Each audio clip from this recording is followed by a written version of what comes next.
is poetry, you know. A cold October night, a broken down car on a dirt road, a man, a girl, madness, pain, and shadow. My God, the shadow. Panel of Tintin, panel of a memory. Panel of Tintin, panel of a memory. It's Tintin, Funboy, T-Bird. Top Dollar is the main bad guy against Tintin, Funboy, T-Bird, Top Eddie, Ratso, Shelby the Giant, Tintin, Tom Tom. Too confusing.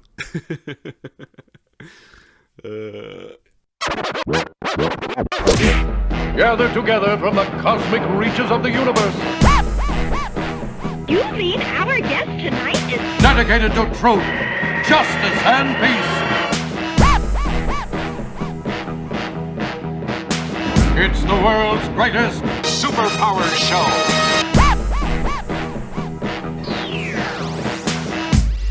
Hi, welcome to Mining the Multiverse. My name is Gabriel. And I'm Jeremy. And we're here to talk comics, culture, and to celebrate the entire cinematic oeuvre of Brandon Lee, starting with, of course, 1989's seminal classic, Laser Mission. Are you familiar with that one, Jeremy? No.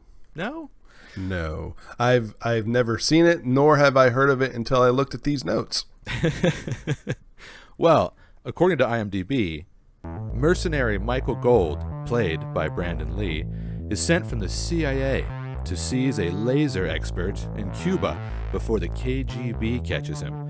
A recently stolen giant diamond could be used to construct a laser cannon, which could bring power over the whole world.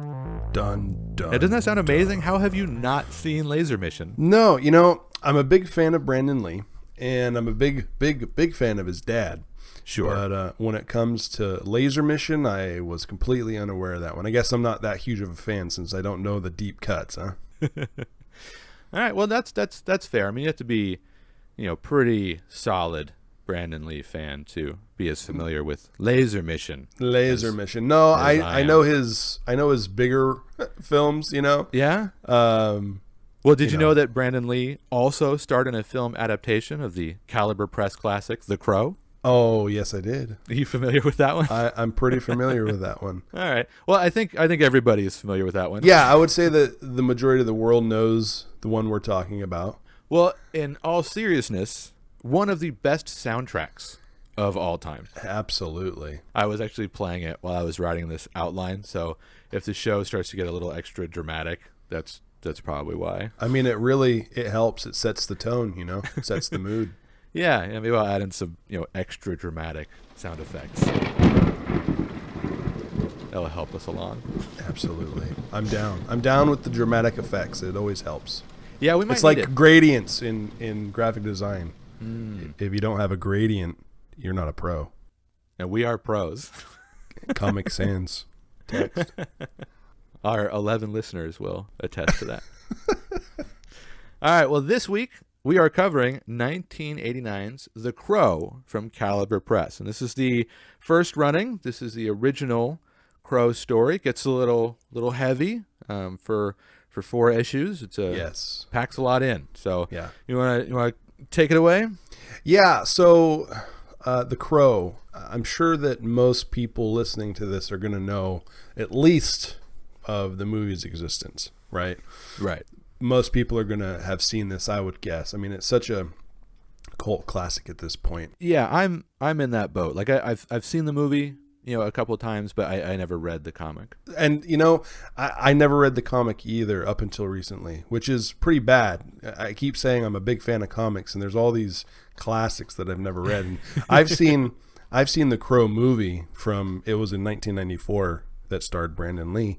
Unfortunately, he lost his life during the making of the movie, which makes it, a much more culty classic type of thing. It has such a macabre history, It adds a lot of real world drama into an already dramatic story. Yes. Like so much of the Crow story is about, death. Pain. And, it's just straight up pain and despair. Yeah. Yeah. And then when you go to film the adaptation, the beloved star killed, and it's like, wow. All right. Yeah. Well, we're on brand. It's rough. It's kind of the same. It's kind of the same deal. It lends. I don't want to say like authenticity, because I mean it was they're actors. They do the best they can, but like Right. somebody dying during the production of a movie is never good. Right. But it definitely adds to the mystique or the drama, the hype around a film, because everybody gets interested. It sucks, but it's the truth. Yeah. It's the same thing that happened with like Poltergeist. You know, that little girl who was in the first three, she died after the third one, during the third one or something like that, and the big sister was murdered by her boyfriend. So like all these movies, you know, where this kind of stuff happens, it sticks in the popular culture's memory forever. The Twilight Zone movie. Oh dude, that one of the worst. Like, Yeah. That was a legit tragedy. Vic Morrow and those poor kids. Yeah. If you don't know what that is, look it up. I'm not going to talk about it because it makes me sad. Yeah, this gets sad enough. We don't need to add more to it. Yeah. Just look up Vic Morrow. Poor guy. Yeah. And those poor kids. But yeah, there's a history of this kind of thing, and it seems to have more legs, some more kind of dramatic and macabre the story Sure. is around it. You know, so you have Poltergeist, you have the Twilight Zone, you have the Crow. You know, and these are all stories of death and horror and scary stuff. Right. That I tend to avoid. It would I don't think that it would be as long lasting if the movie itself was not good. But these are decent movies, and like That's true. yeah, The Crow is one of my favorites. I've seen it too many times. I don't even know, and I haven't watched it in a long time. It was mostly when I was growing up, but I've seen it enough to almost know it scene by scene. And you know, if the movie was bad, it would have a much smaller cult following. Right, and it would be a different kind of vibe. You know, Yeah. like it would be more of a B movie culty kind of vibe, kind of your Ed Wood kind of scene. Sure, But yeah, this felt different. It's a legacy rather than a ooh, that was his last ooh. Yeah, that's true. Yeah, That's true. And then to have the history with, you know, Bruce Lee as well. I mean, I added more of that kind of legend. yeah, stacks on top of stacks, right? Like it's just another layer of that original tragedy. It's Yeah. So it's Yeah. kind of like a recipe for a perfect urban legend. yeah, especially considering the nature of The Crow itself deals with death in a big Yeah, way. it all fits so well together. I think, you know, in that time frame, like it made for, you know, the perfect story to tell your other gothy teenage friends. Right. Well, like was mentioned before, James O'Barr is the writer, creator, artist of the original Crow. I didn't do a ton of research into the series as a whole. I don't know if James O'Barr is the writer, creator of every single version of the Crow. The Crow being, you know, an entity that brings folks back from the dead after a tragic murder or accident. Basically an agent of like vengeance, right? Okay. And the first book goes after Eric. In the book, I just read it, but I don't think they ever said his last name, Draven. Okay. In the movie, everybody knows he plays Eric Draven. In the book, it's just Eric. Okay. A lot of the characters are the same. Anyways, I'm getting ahead of myself. And the reason why James O'Barr created it and wrote it was because he was dealing with the death of his girlfriend at the hands of a drunk driver. And like you said before, it was published by Caliber Comics in 1989, and then the film was in 1994. You know, actually, that's not a long time. You know, for the original comic to come out in 1989 and then a film Right. in 94, that's a really quick turnaround. I actually kind of hadn't put that together. And it's one of those things. This comic wasn't ever created, in my opinion. I could be wrong, but I don't think it was created with such a huge following in mind. It was more of this guy putting something out as therapy. Right. But I think it's that is the reason why it got so popular. It comes from a real place. It comes from a horrible place, Yeah, but it that's- still comes from a real place. That's true. Yeah, it's not just trying to make up a new hero or trying to come up with something clever. I mean, this is essentially art therapy that Right. you know, we all got to kind of eavesdrop on. And yeah, I mean, you know, great art comes from pain. It That's always really the does. adage. So yeah, that could also be why the story is so compelling. This came from such a real place. And it's such a, like I said before, a horrible place. You know, it's the despair, the loneliness, and just the overwhelming pain of that loss is where it came from. He didn't know how to deal with it. And the version that I read was a trade paperback. I don't have the single issues, unfortunately.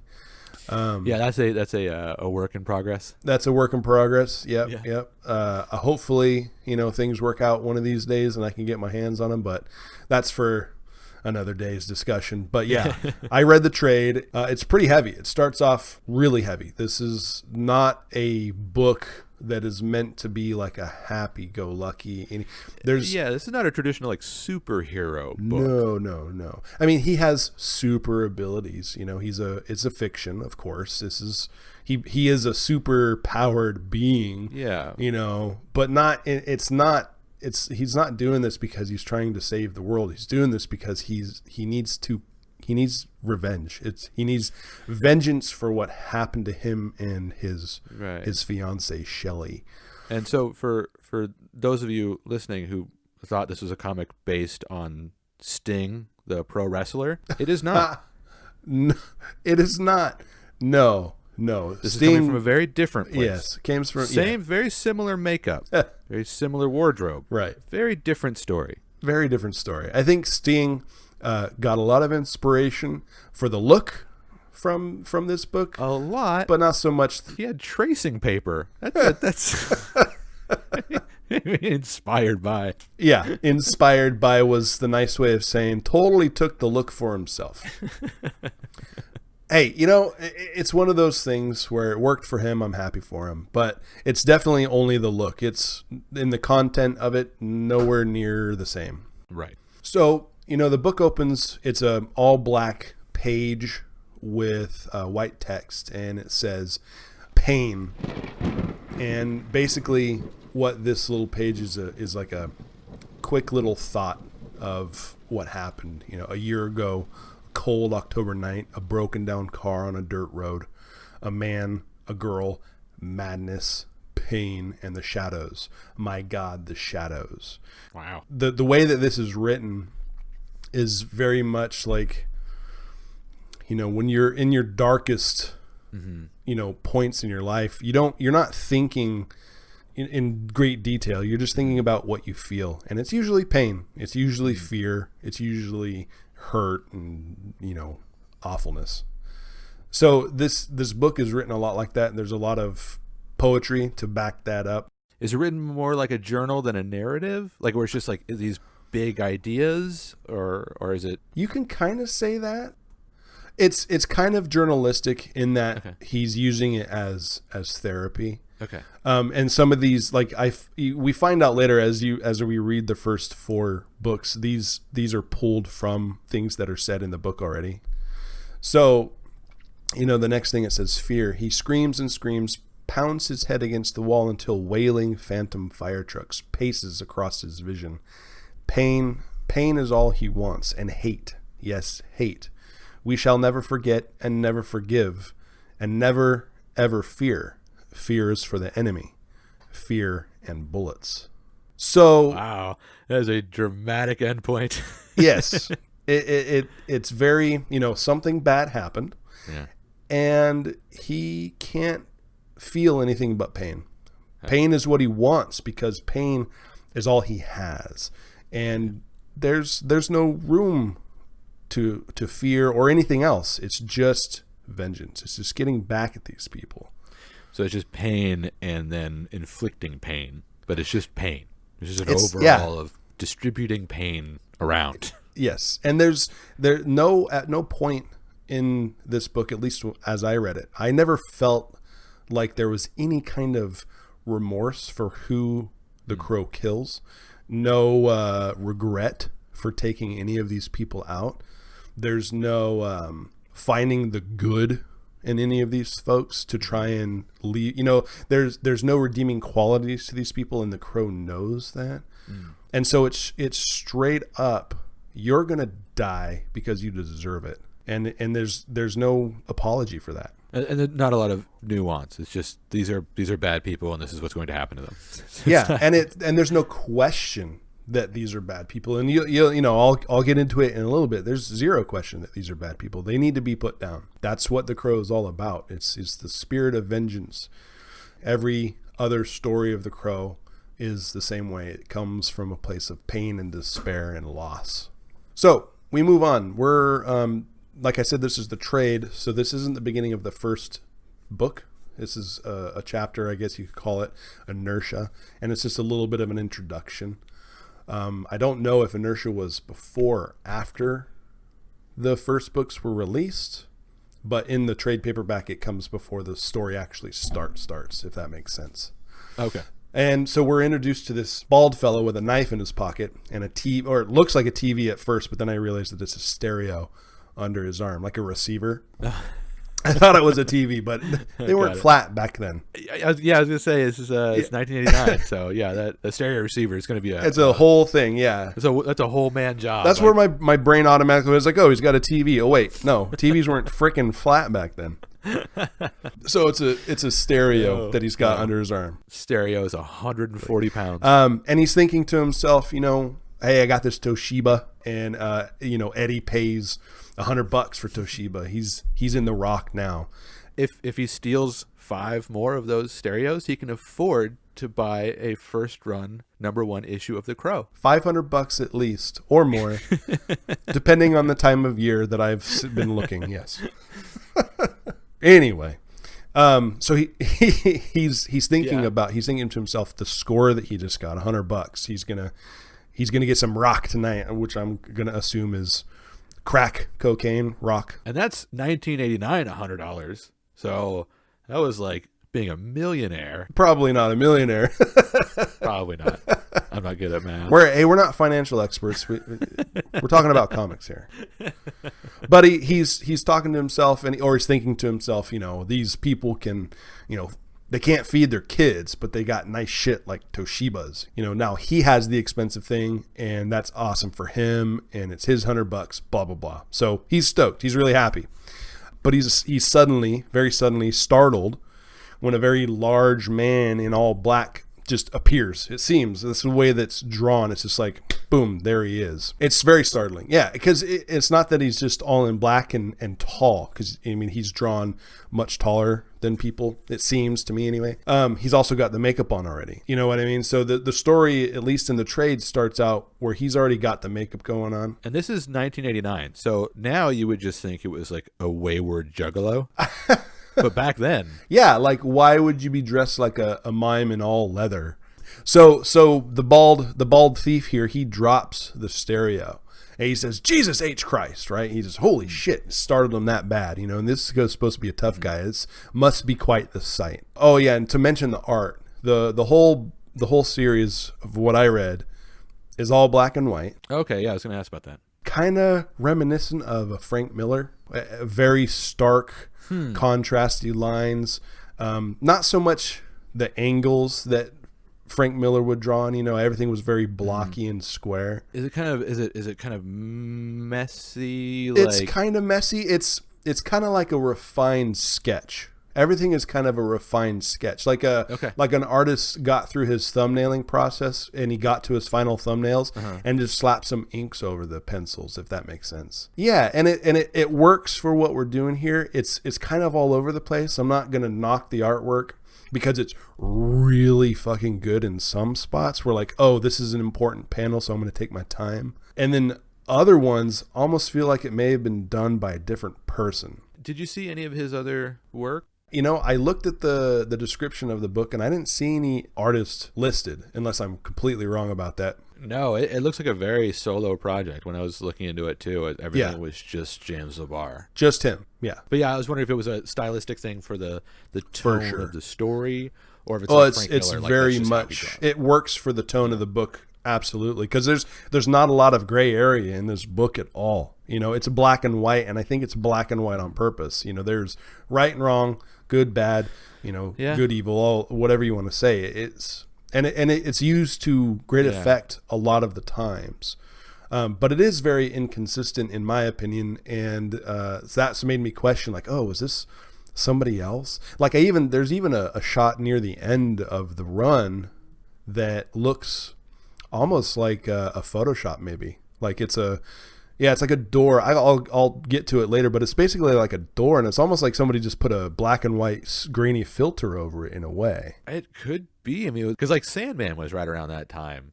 and they were doing that kind of stuff for the covers, and like now it would be seen as sure, yeah, kind of amateurish.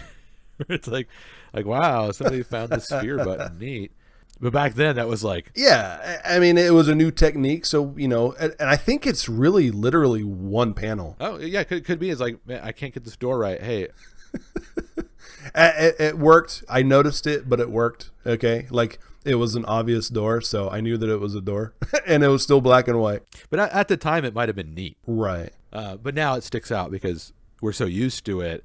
And when digital art is done poorly now, and back then it would have been awesome. But you know, it's like watching old episodes of like Reboot. Oof, yeah. You know, like now, you're like, wow, that was awesome back then. But this is, if somebody showed this to you, you'd be like, yeah, this is great prototyping. The first Toy Story movie. You look at that now and you're like, Jesus Christ. yeah. Watch that. That's horrifying. What's the bully kid, Zeke or Zach or? Oh, I don't know. Something. He's a nightmare. He's an absolute the nightmare bully, from beyond. Yeah, he's terrifying, huh? Yeah.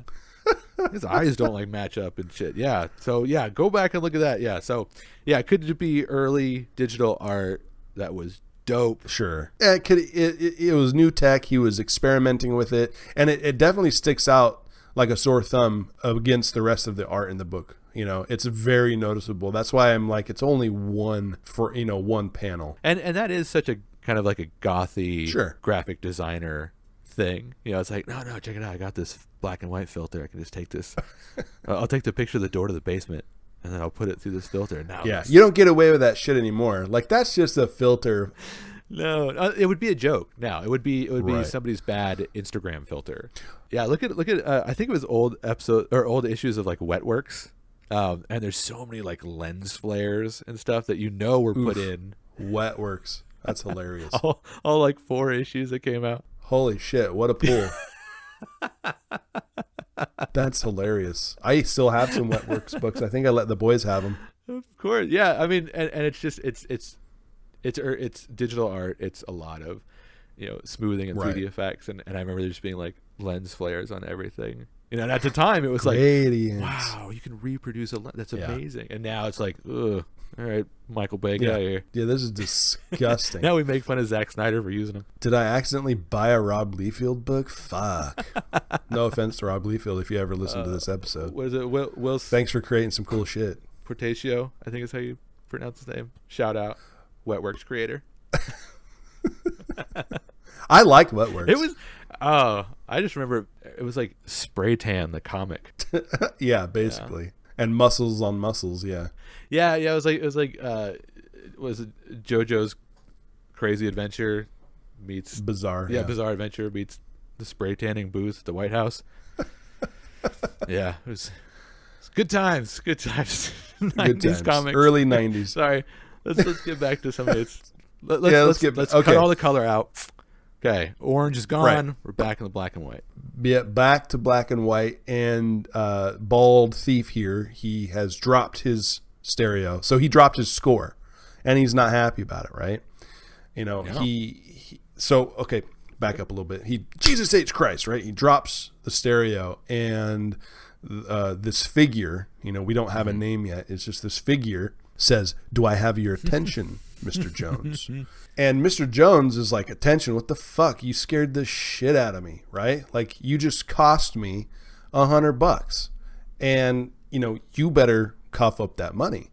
You better give me that $100 because this was a big score for me." Is basically what he's saying. I know you got money for makeup. Cough it up, baby. Exactly. Yeah, exactly. You got all that leather on, so give me some of that cash. And this figure, you know, with his white face and his makeup, he says he doesn't even acknowledge that. He just starts talking. He starts saying names, and he's like, you know, Shelby the Giant said, you know, T-Bird, and the Bald Thief, or Jones, as of right now we know his name is something Jones. He interrupts him. He whips out his knife that was in his back pocket. And he's like, "Come on, man, money. Just shut up and give me the money because you cost me." And once again, this tall, mysterious, scary as shit figure just starts rattling off names: Tom Tom, Top Dollar, Fun Boy, Tintin.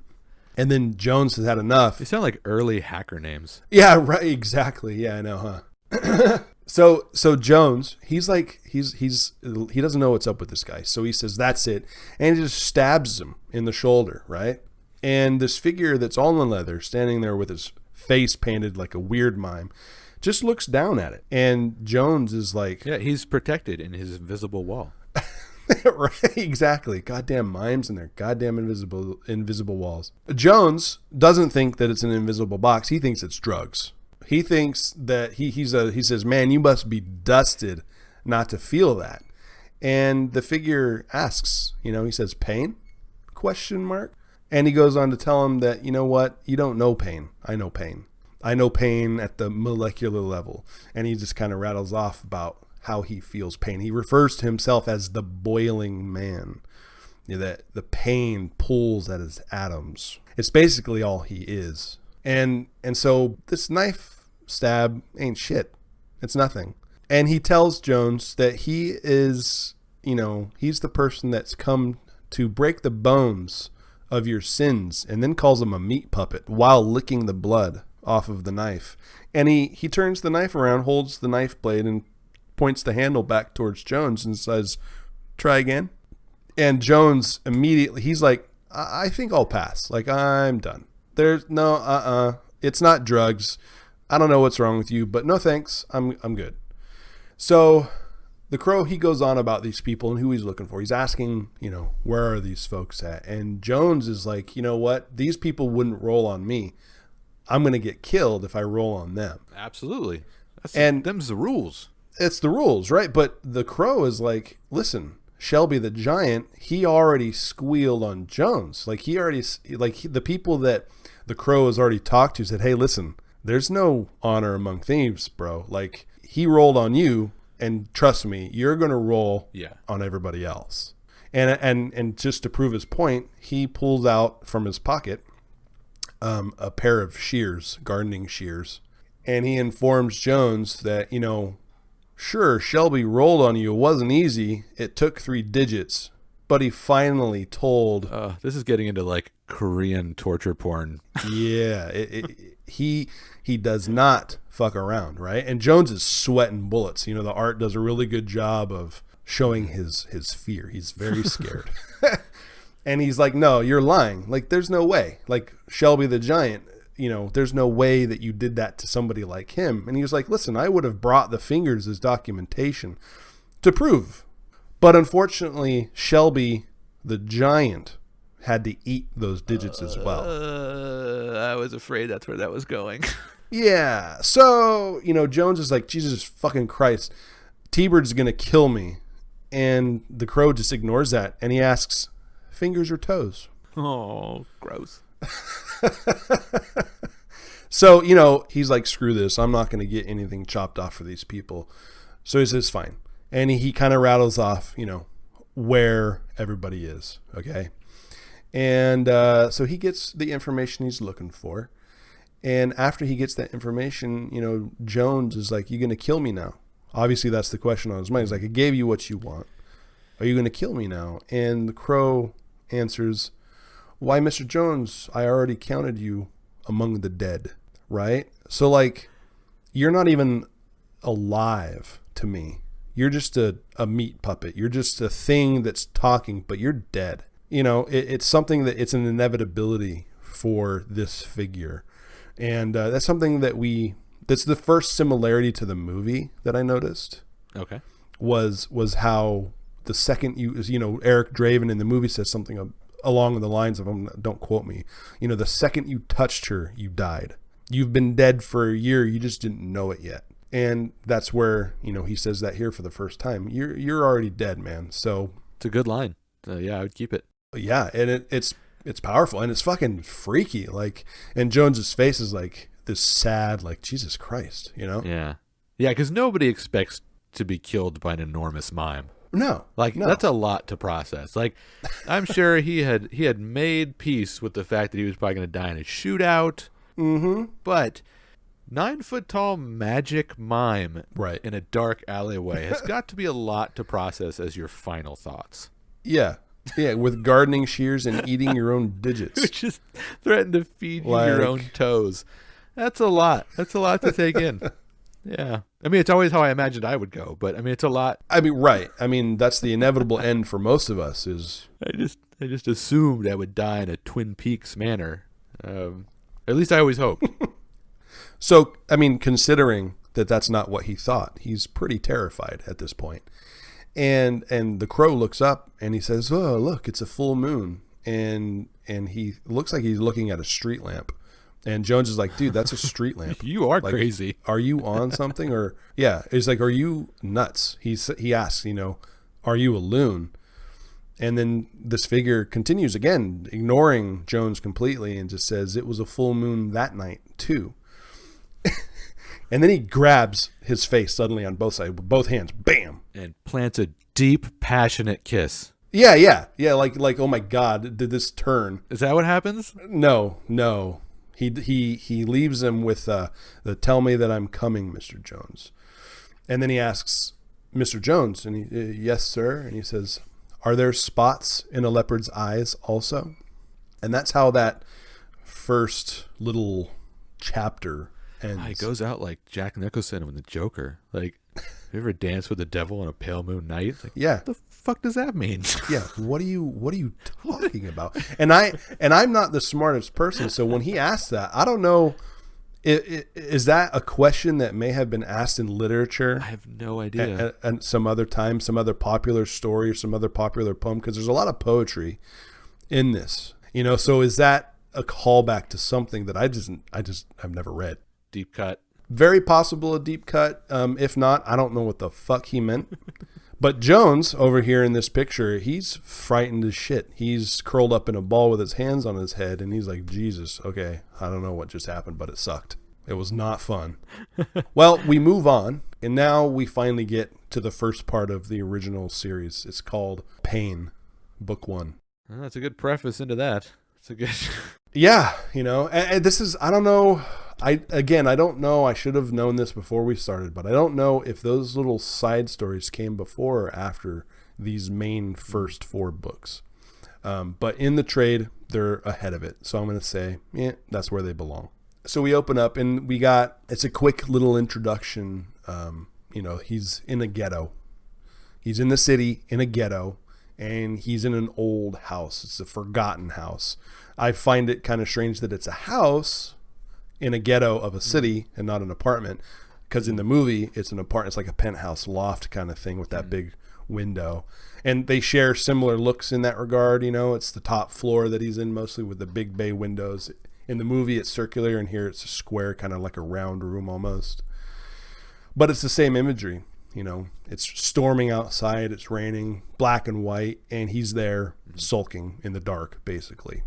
He is listening to the sounds and the voices from the past, but they're even though it's a year ago, they're so loud in his mind, and he can't stop thinking about them. And he says their names again: Tintin, Funboy, T-Bird, Top Dollar, and Tom Tom. And they're the reason that he's back. And here's where I'll get into it again, and I'll say, the book differs from the movie quite a bit, but it still follows the same basic beats. It's the same sort of premise, but the characters are a bit changed. The timing of him killing and getting his revenge on each of these characters plays out differently, but for the most part it's the same idea. You have a group of bad guys who did a bad thing, and he's there to clean house, and he goes about doing that one by one. It's just a little different from the book, which is fairly typical in a film adaptation. Very much. Like, you read all the Harry Potter books and then went and saw all the movies. I'm sure it was the same kind of like, well, okay, this is different, but I understand visually. Right. There was an interview with Chuck Palahniuk, who wrote Fight Club, and he said that the movie's better than the book. He just said like Fincher was able to encapsulate things in a scene that took me 5 pages to describe. It's better. Right. It's just a good story. Visuals help. You don't have to write everything out. You can see it, and you can see what's going on. And there's a lot of exposition that's done visually in the movie. It may be out of order or changed a bit, but it's the same premise, and you can do a lot with just a few looks in a scene that you have to Sure. and you know, comics benefit from that as well because it's a visual medium, you know, as well, but it's more of like a storyboard. Sure. You know, you kind of have to fill in the transitions yourself. And this book, the 4 issues, definitely can be considered the first draft storyboard for the movie. You know, things had to be changed because it's not good for the movie, you know, the way a movie works and plays out. The names were a little too similar. You know, you got a Tin and a Tom, and there's no Tom that I can recall in the movie. It's Tin, Funboy, T-Bird, Top Dollar is the main bad guy, and then Skank is the other one in the gang in the movie, right? But in here, Skank he's killed really early, and I'll get to that in a second. He's still here, but he's like a super quick side character, whereas in the movie they replaced Tom with Skank because Tintin, this is my assumption, Tintin, Tom, too confusing. Yeah, unless they're like twins, it's hard to get away with that in a movie. Right. Yeah, exactly. So they had to get some separation. I was also thinking it could be just an economy of characters thing. You know, like when you're shooting a movie, you know, you just kind of have to condense a lot of that stuff down. And I wonder if they just looked at those 2 characters like, we can kind of condense this into one character, and then we'll use Skank, because it just, yeah, like you said, it does stick out from the other names. Yeah, it does stick out from the other names, and Tom is in the movie replaced with Skank, and so in the book, everything Tom does in the movie it's Skank. Okay, got you it. know what I mean? So that and then like if you've ever seen the movie, the little girl, her name is Sarah in the movie, but in the comic book, and I'll get to it later, of course, is Sherry, but it's very close to Shelley, which is Eric's girlfriend in the book and movie. So they change her around too a little bit, right? So there's definite character differences. Top Dollar is also not the main bad guy of this. T-Bird is the main like target of the Crow that we'll find out here in a second. Okay. So there's a definite shift in characters, how they act. They're similar, but they're different. So, you know, the Crow is in this house. We don't know anything about this house yet in this part of the story. He's just there. It's an abandoned, forgotten house in the ghetto. And he's sulking. He does a lot of alone time sulking. And he went through something really bad. So, you know, it's okay. He gets a pass. I was gonna say, he sounds like poor Batman. In a way, yeah. It's like if Batman had no money, he'd be the Crow. Yeah, no money, just... Yeah, like still has suffered great loss. It's still kind of crazy. Penchant for the dramatic, a lot of black. But yeah, this is like Kmart Batman. There you go. Kmart. It's a Batman. Oh, the other big difference from the movie to the book is that there's no Devil's Night.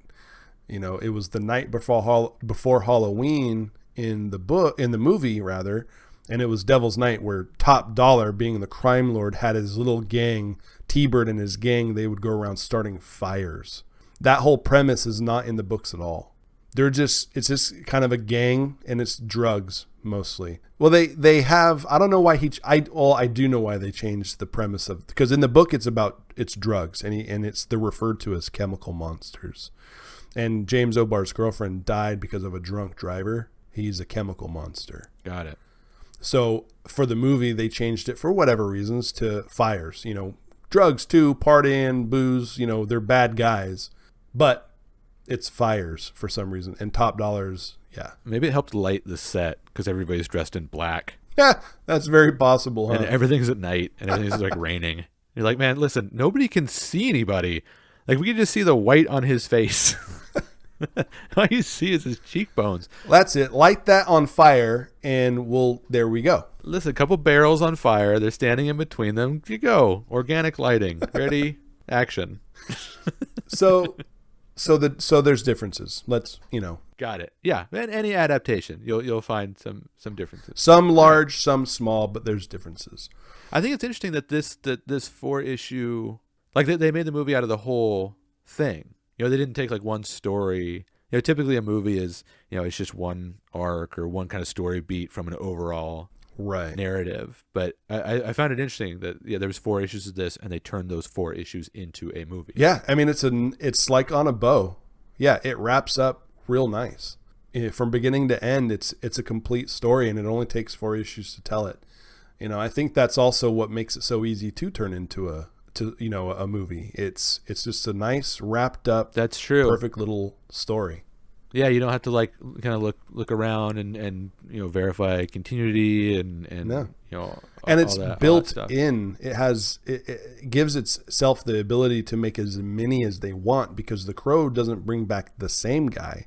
The Crow brings back whoever needs to be brought back. So each movie is a story. You don't even have to consider, like, there was 3 Crow movies, but you don't even have to consider them sequels. It's just another Crow story. So is the Crow, is it kind of like a less fun Ghost Rider? Kinda, yeah. Where it's like the spirit of vengeance Yeah. inhabits like a person who needs it at the time. Yeah. But like Ghost Rider is like kind of like a biker lunatic at the same time, so it's fun. Ghost Rider is a very in your face. He sticks around. He doesn't, once his job is finished, he goes back to where he came from. Yeah, the Ghost Rider is not like that. This is the vengeful spirit needs to be cleansed, basically. The loose ends need to be tied up. Like any good goth, it just knows to leave the party early. Exactly. Yeah. When it's done, it's done. You get out of there. Ghost Rider is like a boomer rocker, man. He ain't going nowhere. He's going to be in your face, lighting shit on fire, making sure you know what's up. Drinking your beer, tooling around on his motorcycle. He ain't going nowhere. His far too loud than necessary bike, okay? Like, just cranking Cheap Trick, just there in the driveway. it's just rude. The Crow knows when enough is enough. Yes, but so we see Tintin, and he's with Skank, and he's buying a gun from somebody called Ratso, and I love these names. oh yeah, they're all like this. There's other names too that I'll mention, and they're all like this. They're all nicknames, Fat Eddie, Ratso, Shelby the Giant, Tintin. They're all very just ridiculous names. They're like members of like a rockabilly band. Something. It's like Brian Setzer and the Fun Boy Band. It's just all of these people. Oh, I made a mistake. It's not Tintin and Skank. It's Tintin and Fat Eddie that are buying a gun from Ratso. Even better. Yeah. It's just like late stage Eddie Money is out there Fat Eddie. joining a gang, and now they call him Fat Eddie. When he was bringing the top 40 hits, he was Eddie Money. Now he's hit hard times, and now he's Fat Eddie. They're all great. So Tintin is obviously the one in charge here. He's a little bigger than these guys. He's serious as shit, right? He even says, like, is this going to be a lot better than that fake piece of crap you got me before? And he's like, yeah, this is good shit. He's like, I need to test it out. And so he's like, let's go over here and test it out. And he just shoots. Tintin just shoots this lady walking down the street. Like, zero hesitation. Just, I need to see if it works. Bam. And he kills the lady across the street, shoots her right in the neck. Whoa. And so Fat Eddie and Ratso, they're like, Jesus fuck, you're nuts. You're a fool. That was unnecessary, and you're going to get Ratso says you're going to call the fuzz down onto us, basically. Yeah, listen, when Ratso and Fat Eddie are telling you need to rein it in, that you've gone too far. You've gone too far, yeah. And, Tintin doesn't take kindly to that phony gun that he was sold prior by Ratso. Tintin says, you remember that shit, right? And he says, you out, Ratso, and he blasts Ratso in the head. So he kills Ratso. So this guy's bad. He's a zero hesitation murderer. And I think it's to set up just how bad these guys are. They have no soul. You know what I mean?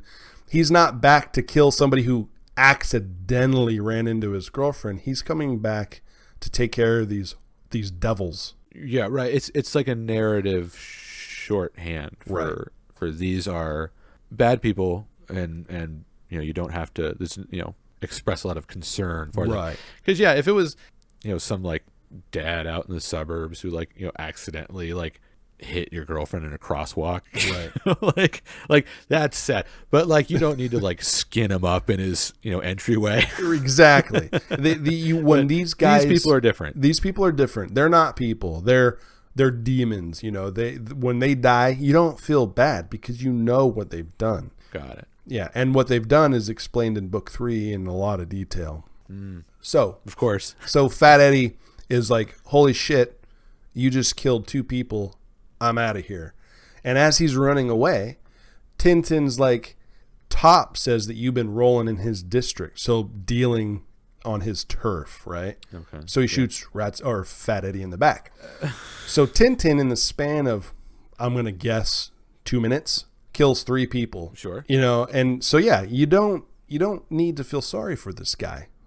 What's coming is okay. So there's some exposition in some word bubbles here talking about the 3 people who were just killed. I'll leave that to you to read and find out. Get a little filler insight as to why these people were where they're at to get murdered by Tintin. All right. Little interesting pieces of backstory for characters that really don't matter. I think it's kind of hilarious that he went through the trouble of writing these little backstories, even for the poor lady across the street that got shot in the neck for no reason. Really? Yeah, her name is B.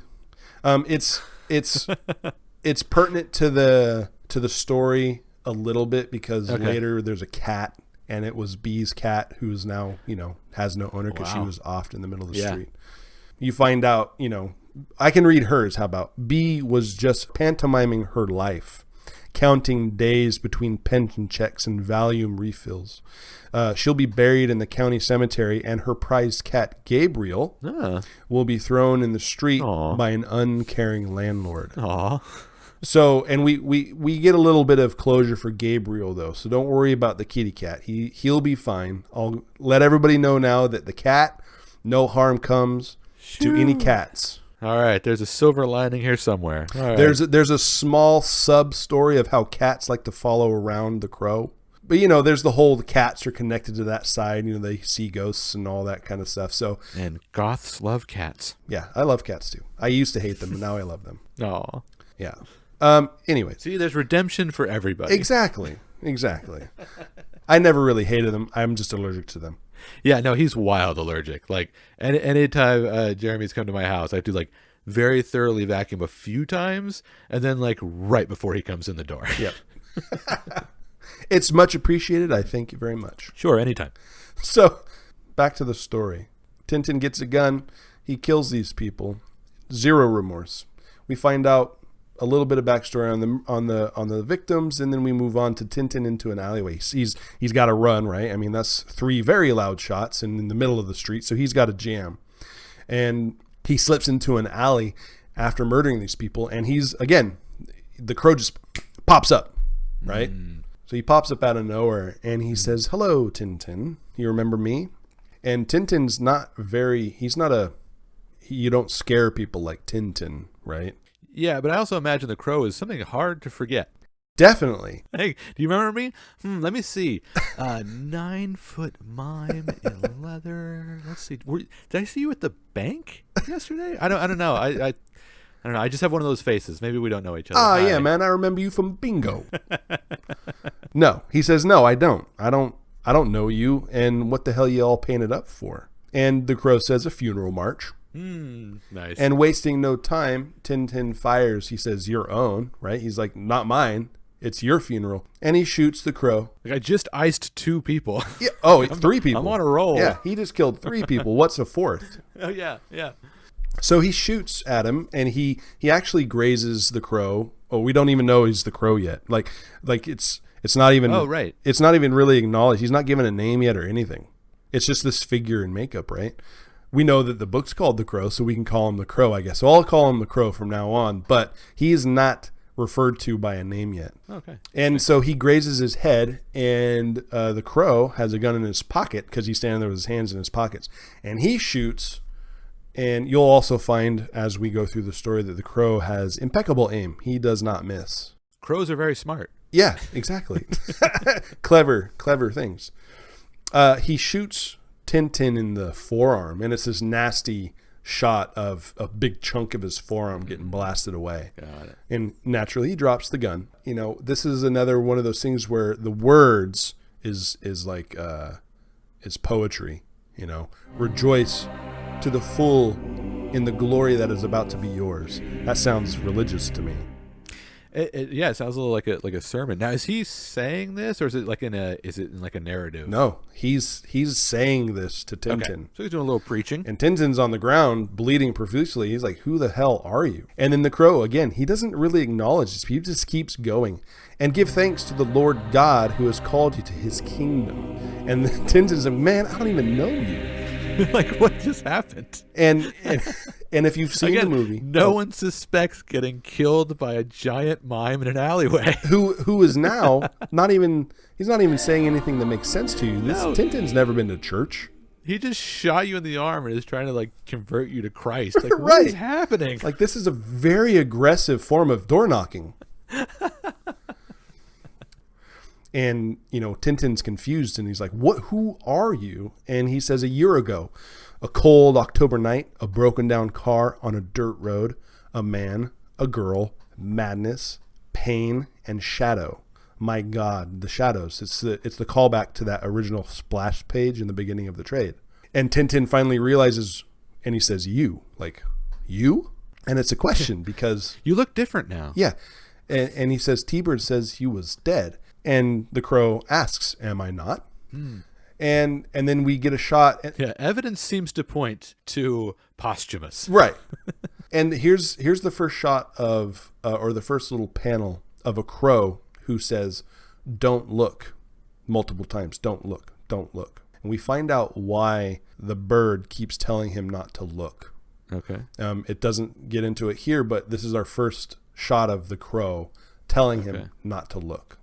Got it. I didn't know then why the bird was in this particular spot, but now I do, and I'll explain that later. Okay. But Tintin is pleading for his life. He says, T-Bird done it. He had the gun. Wow, how quick. Right. Yeah, that was no problem. He didn't have a problem at all. Like, Jones held out longer. Exactly. Jones was scared, I guess. But again, Tintin is more of an intimidating presence. I don't think he cares if he rolls. And I think they probably wouldn't. They know he wouldn't care. You know what I mean? What is Tintin? Okay, got it, yeah. Tintin's part of the main gang, yeah. This is the first encounter with one of the main bad guys. And we quickly get a light panel. Everything is dark, and then we get a pure white panel. And it's some of those mime faces masks that you can buy and hang on the wall. Uh-huh. And it says in quotes, the place is really starting to shape up, isn't it, Eric? And then we finally got a name. He says, oh, sure, okay. 14 more coats of paint and the housing authority might approve it, right? So he's making jokes. It's this lighthearted banter between two people about the house that they're in and the work that they're doing to it. And it's just one thin panel. And then it goes right back to him confronting Tintin. And he says, and the girl? And he says, man, she was out cold by the time I got to her. And then it's the crow again. Don't look, don't look. And then it's another memory.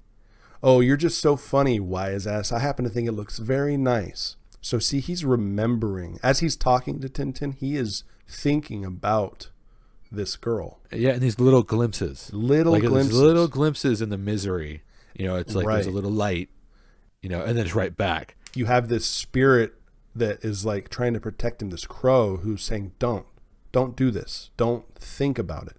Focus, right? Okay. Now, is the crow telling him not to look at the memories or not to look at what he's going to do to Tintin? So I had the same question. And good. So I finally realized that it's actually don't look at the memories.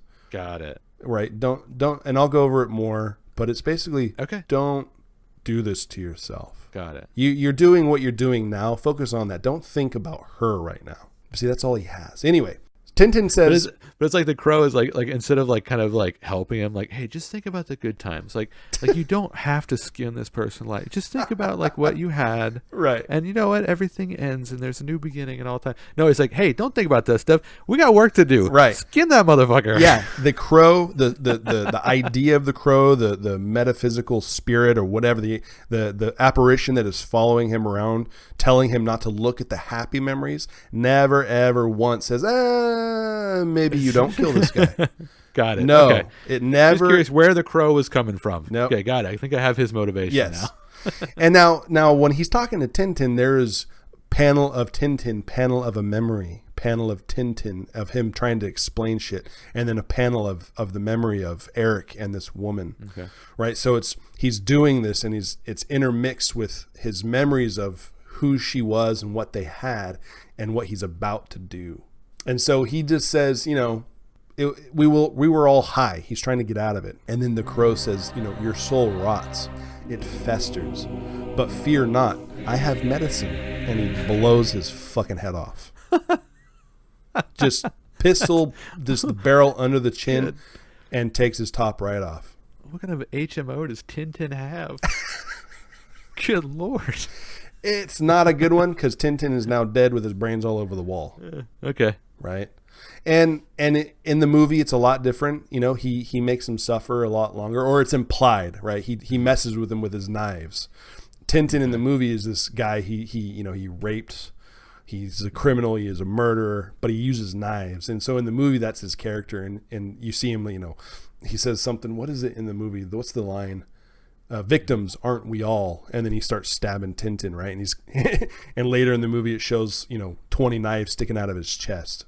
In here, in the book, it's quick. It's bam, gunshot under the chin. He's toast. He's done. Wow. Yeah. Well, it's economic from an art standpoint. Like I wonder if he's storyboarding it out and he's like, I'll just shoot him. Yeah, just shoot him. Right. It moves the story along. Tintin in the book was the first of the kills, right? And Tintin's a mini boss anyway. Right. Like if you're gonna save all your big art, yeah, hold on to it.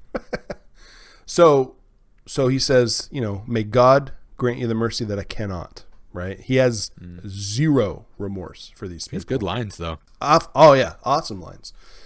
And here's another big change now. We see the crow sitting in this room again, but the room is always drawn and colored very lightly, very, grays and whites. And he's the only thing that's black, right? He's the only thing in shadow.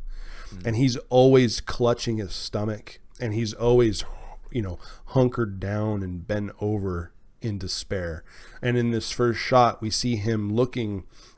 He's by a window, and the night light, the moonlight is lighting up these pictures. So now I'm thinking, when I first read this must be the house that they were fixing up. So there's going to be some of his own possessions from a year ago, right? Yeah.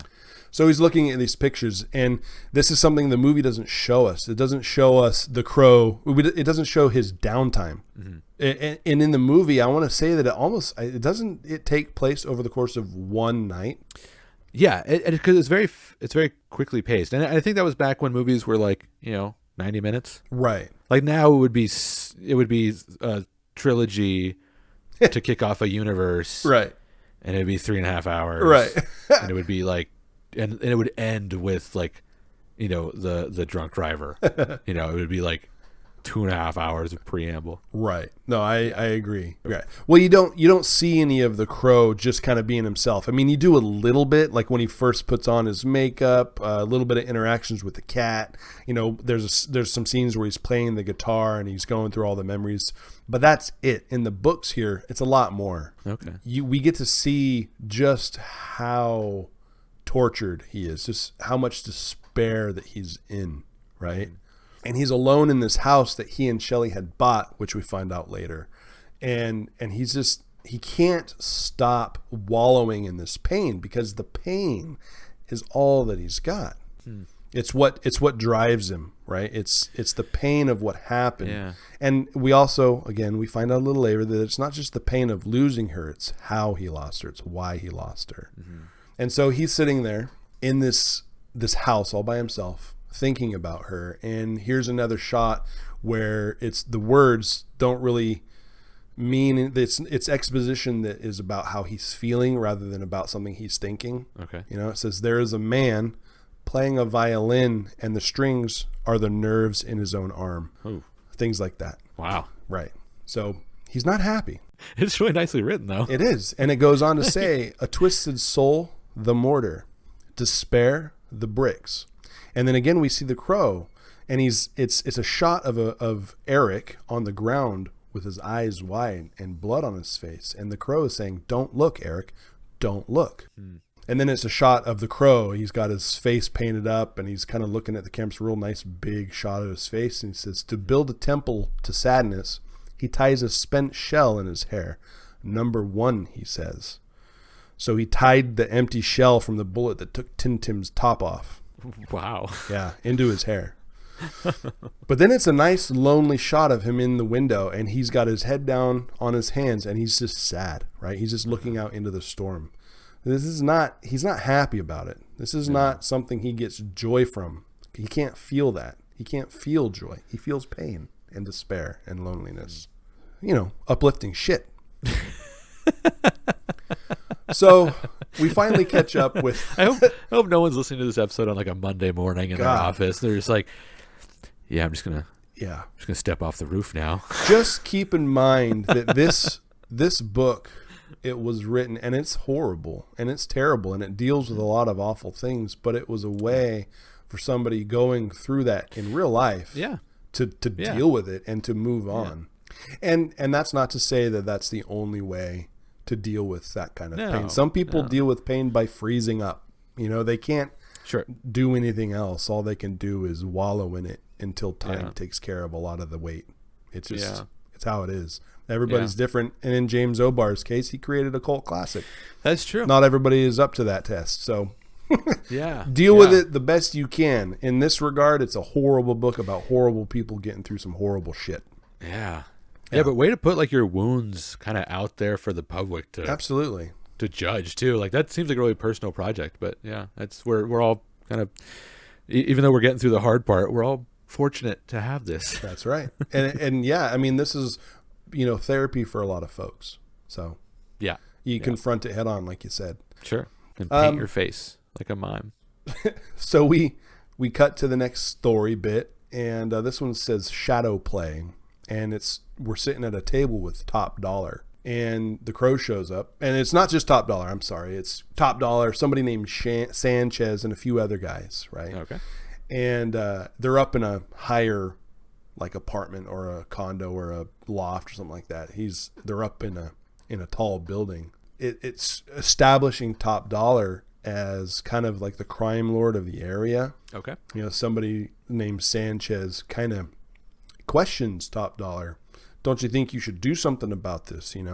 Somebody blew the frickin' head off of Tintin. Like, don't you think you should look into this? And Top Dollar's like, are you fucking telling me what to do? Yeah. And also a guy like Tintin gets his head blown off. I mean, he just killed 3 people. Like, those kind of guys aren't long for this world. No, they're not. I imagine as his boss, he's like, oh, it finally happened? All right, cool. And it is funny you say that, because that's what Top Dollar kind of says. Sanchez is asking this question. He's one of the higher up thugs, I guess, of Top Dollar's. And Top Dollar's like, first of all, you fucking telling me what to do? And Sanchez is like, no, it just kind of looks bad on you. Like you're not in control.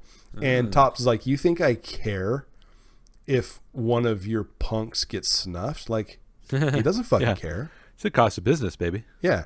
And so Sanchez is like, hey, man, like taking offense. And Top Dollar's like, this is my outfit. These are my drugs. This is my neighbor. This is my omelet. And we're going to break as many eggs as I need. That's right. And the art here is really great, because it makes Top Dollar look like a real like devil, right? Like he's got real sharp eyebrows and his eyes are super sinister. It's a really great piece of art. But again, very sketchy. This isn't a finished piece of work in the sense of what you might consider finished art. It's very sketchy, but it's really good.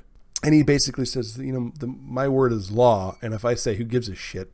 Who gives a shit? He picks up a gun and he says, the floor is open for opposing viewpoints. If anybody's got something to say, so let's hear it. And everybody's like, nah. And they see something moving out the window, and we get this really awesome splash page of a window. Everybody's sitting inside, and the crow is sitting on the ledge, all in leather, all in black, with black gloves on. He looks sick, and he's got a gun, and he's just kind of waiting. He's just sitting there waiting. Somebody sticks his head out. He says, who the hell are you? And he says, Santa Claus, and blows his head off. Everybody inside is, their mouth is agape. Like, holy crap. And he jumps inside onto the table, says, you've all been very bad this year, and starts plugging people. Just bam, bam, bam. one guy gets shot in the chest and he says, blood, bulletproof vest not work, blood. And he says, poor soul, one need not suffer so. Shoots him in the head. Ugh. And then everybody's scrambling. Where's my gun? Where's my gun? No, that's mine. No, this, no, that. And I think that was Sanchez. Oh, that's another thing to mention. A lot of this art is a little hard to follow sometimes. Got it. Some of the work is a little inconsistent. So there's some shots where I can't quite follow the progression from action to action. It's a little wonky. Got it. It's 99% great. And 1% like, okay, that's a little weird. How does it go from here to there? But that's neither here nor there. Do they seem to be chaotic by design, or is it just like kind of gaps in the storyboarding? It's a little bit of a gap in the storyboarding. Okay. Like, how did he get from that to this? Okay. But also just because the art, again, this is not an insult, but it's inconsistent. So sometimes it's like, okay, it's hard to make out exactly what he's trying to get at. Some of it's a little blurry or a little muddy, Yeah. So it's frantic, right? He's just going around popping everybody. There's a lot of little banter. There's a lot of little quips. There's, quickly introducing people and quickly dispatching the same said person. So it's a lot of quick stuff. He basically kills the whole room. But Top Dollar's left, right? Top Dollar's about to shoot him, but he gets a boot to the face, knocks him down, and the crow's laughing. He calls them drowning men. Again, a lot of little quips, a lot of little banner. Yeah, no, it feels like a kind of like inspired by 80s action movies. Like, for sure. You had to have a quip for every death. You had to have kind of like a little catchphrase. You don't really see that as much now. Right. But yeah, being inspired from that time period. Yeah, your hero needs quips. Yeah, needs to say something catchy. Yeah. I just like all the other reviews that I've done up to this point, I don't really want to say everything. I sure. really want people to go and read these after they're done listening so they get the full effect, because I do leave things out on purpose. Yeah, I'm the one who spoils everything. That's okay. When you get a Jeremy breakdown, it actually makes you want to go get the book. That's what I'd rather. It's fun to talk about it, and it's fun to get people interested. But I really do want people to go out and buy these, be it on Comixology, buying hard copies, buying trades, whatever. Support your local comic book shop. That's fantastic. I don't want to give everything away because I want people to go and read it for themselves. It's a good way to do it. So I'm skipping a lot of the action here, a lot of the banter. Let's just say he wipes the room, okay, and he gets to Top Dollar, and he has a line for him too, where he says, "Well, Top, you're the only one still wasting good air." In other words, you're a piece of shit and you're still breathing. But let's change that. Let's fix that error. And there's some more poetry. There's some really great art on some of these splash pages here. Really good at showing fear. He instills a lot of fear in the people that he's about to take care of. And he grabs the light. He's standing on the table. Top is just sitting there. He's got no weapons, and everybody's dead. And the crow is kneeling down in front of him, and it's a great shot. It says "the kill" in words across it, all in blood, and it says, "Do you remember? Look close, Top." And he starts to say, a man and a girl, right? Same story he said to the other ones. And Top's like, look, I don't fucking care. Right. I don't know what this is all about. I don't care that I've done you wrong, but I'll square it up. Mm-hmm. Like, there's $5,000 in the dresser over there. Take it and go. Mm-hmm. We'll forget all about this.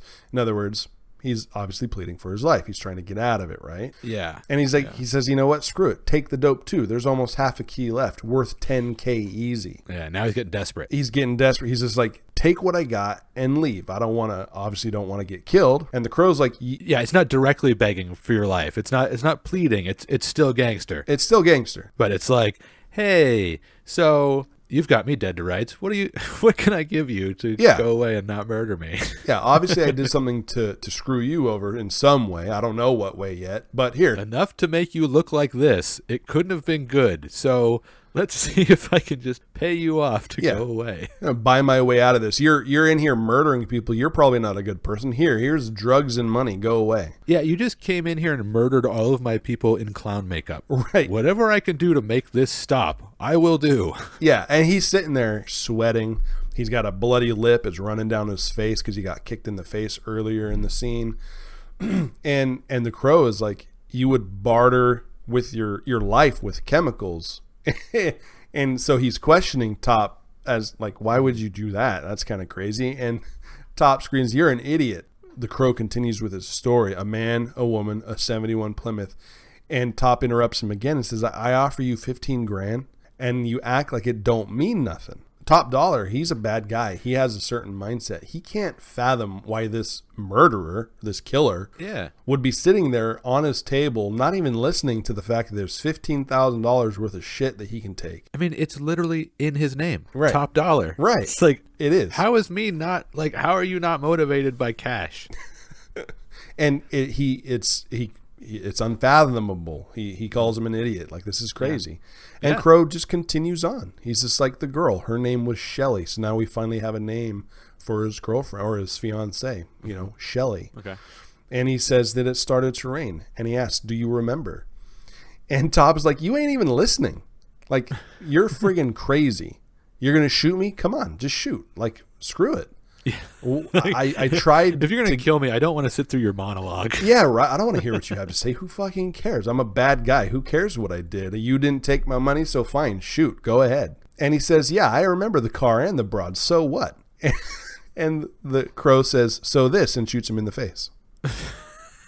So again, much different from the movie that everybody has probably seen and remembers. Top Dollar is the end boss of that movie. But in here, he's the second kill. It's one and done. And it's great too, because like he pleaded, it didn't work. He offered, it didn't work. And he says, screw it. Yeah, I remember you. I don't care that I remember you. Okay, bam, done. Right. No big speeches, nothing. Like, I remember you. So what? So this, bam, done. Yeah, I was really gearing up for a speech. I was like, all right, getting comfortable. Here we go. Here's going to be our big superhero monologue about doing the right thing and having a moral compass and how the world can be blam. Oh, okay, never mind. All right, moving on. Nope. Instead of that, we get a shot of Top Dollar telling him after being shot in the face to go to hell because he shot him in the eye, but it didn't kill him outright. Oh God. And so Top Dollar, he says, you can go to hell. And the Crow says, I've been waiting for a guy to take me by the hand. Ka-click. Boom, shoots him in the head again. This time, no getting back up. Okay. So, no big speeches, just one tough son of a bitch who took a shot to the eyeball and still had enough wherewithal to say, like, you know what, you can go to hell. Yeah. Screw you, pal. Yeah. That's short and sweet. It's nice. And before we get a little or not before, after this scene, we get a little an interrogation of the neighbors, the cops who they're asking what the hell's going on, all this gunshots, because there was a lot of gunshots. It was a big shootout, right? And it's this little old lady says that she heard big boots going down, clunk, clunk, clunk down the hall. And I was thinking it must have been them hoodlums again, right? But there's this 7-foot vampire like Dracula or something just floating down the hall. With sweet goth Doc Martens just stomping his way, just waffle stomping his way through the house. He's head to toe in black, and his skin is as white as ashes, and his hair sticking up all like a haystack. Funny thing is, all the cats in the building is following him like he was a ghost or something. Then he turned to me and smiled and said real polite like, "Evening, ma'am." He's like the alpha goth. And that's how that section of the book ends. And we get another splash page of, a little bit better art, not quite a sketch, a little bit more on the finished side of the crow and a cat. And it's a poem by Lewis Weekly McKay. I'm going to let the listeners go and read that for themselves. Yeah, you don't want to do a quick poetry reading? No. There's a lot. I've already skipped a few. There's a lot of poems. And it's probably poems that mean something to James O'Barr, something that helped him get through. Sure. Yeah. But yeah, I imagine you in your studio, lights are off, candles are on, like your Cure poster is just barely lit. I just imagine it's a whole scene where poetry would naturally flow. It'd either be that, it'd either run that way, or it'd be more like Mike Myers and So I Married an Axe Murderer. Whoa, man. Whoa, man. Something like that. A lot of snapping. I love that movie. Cry himself to sleep on that huge pillow. Like Sputnik. It's like Sputnik. Yeah.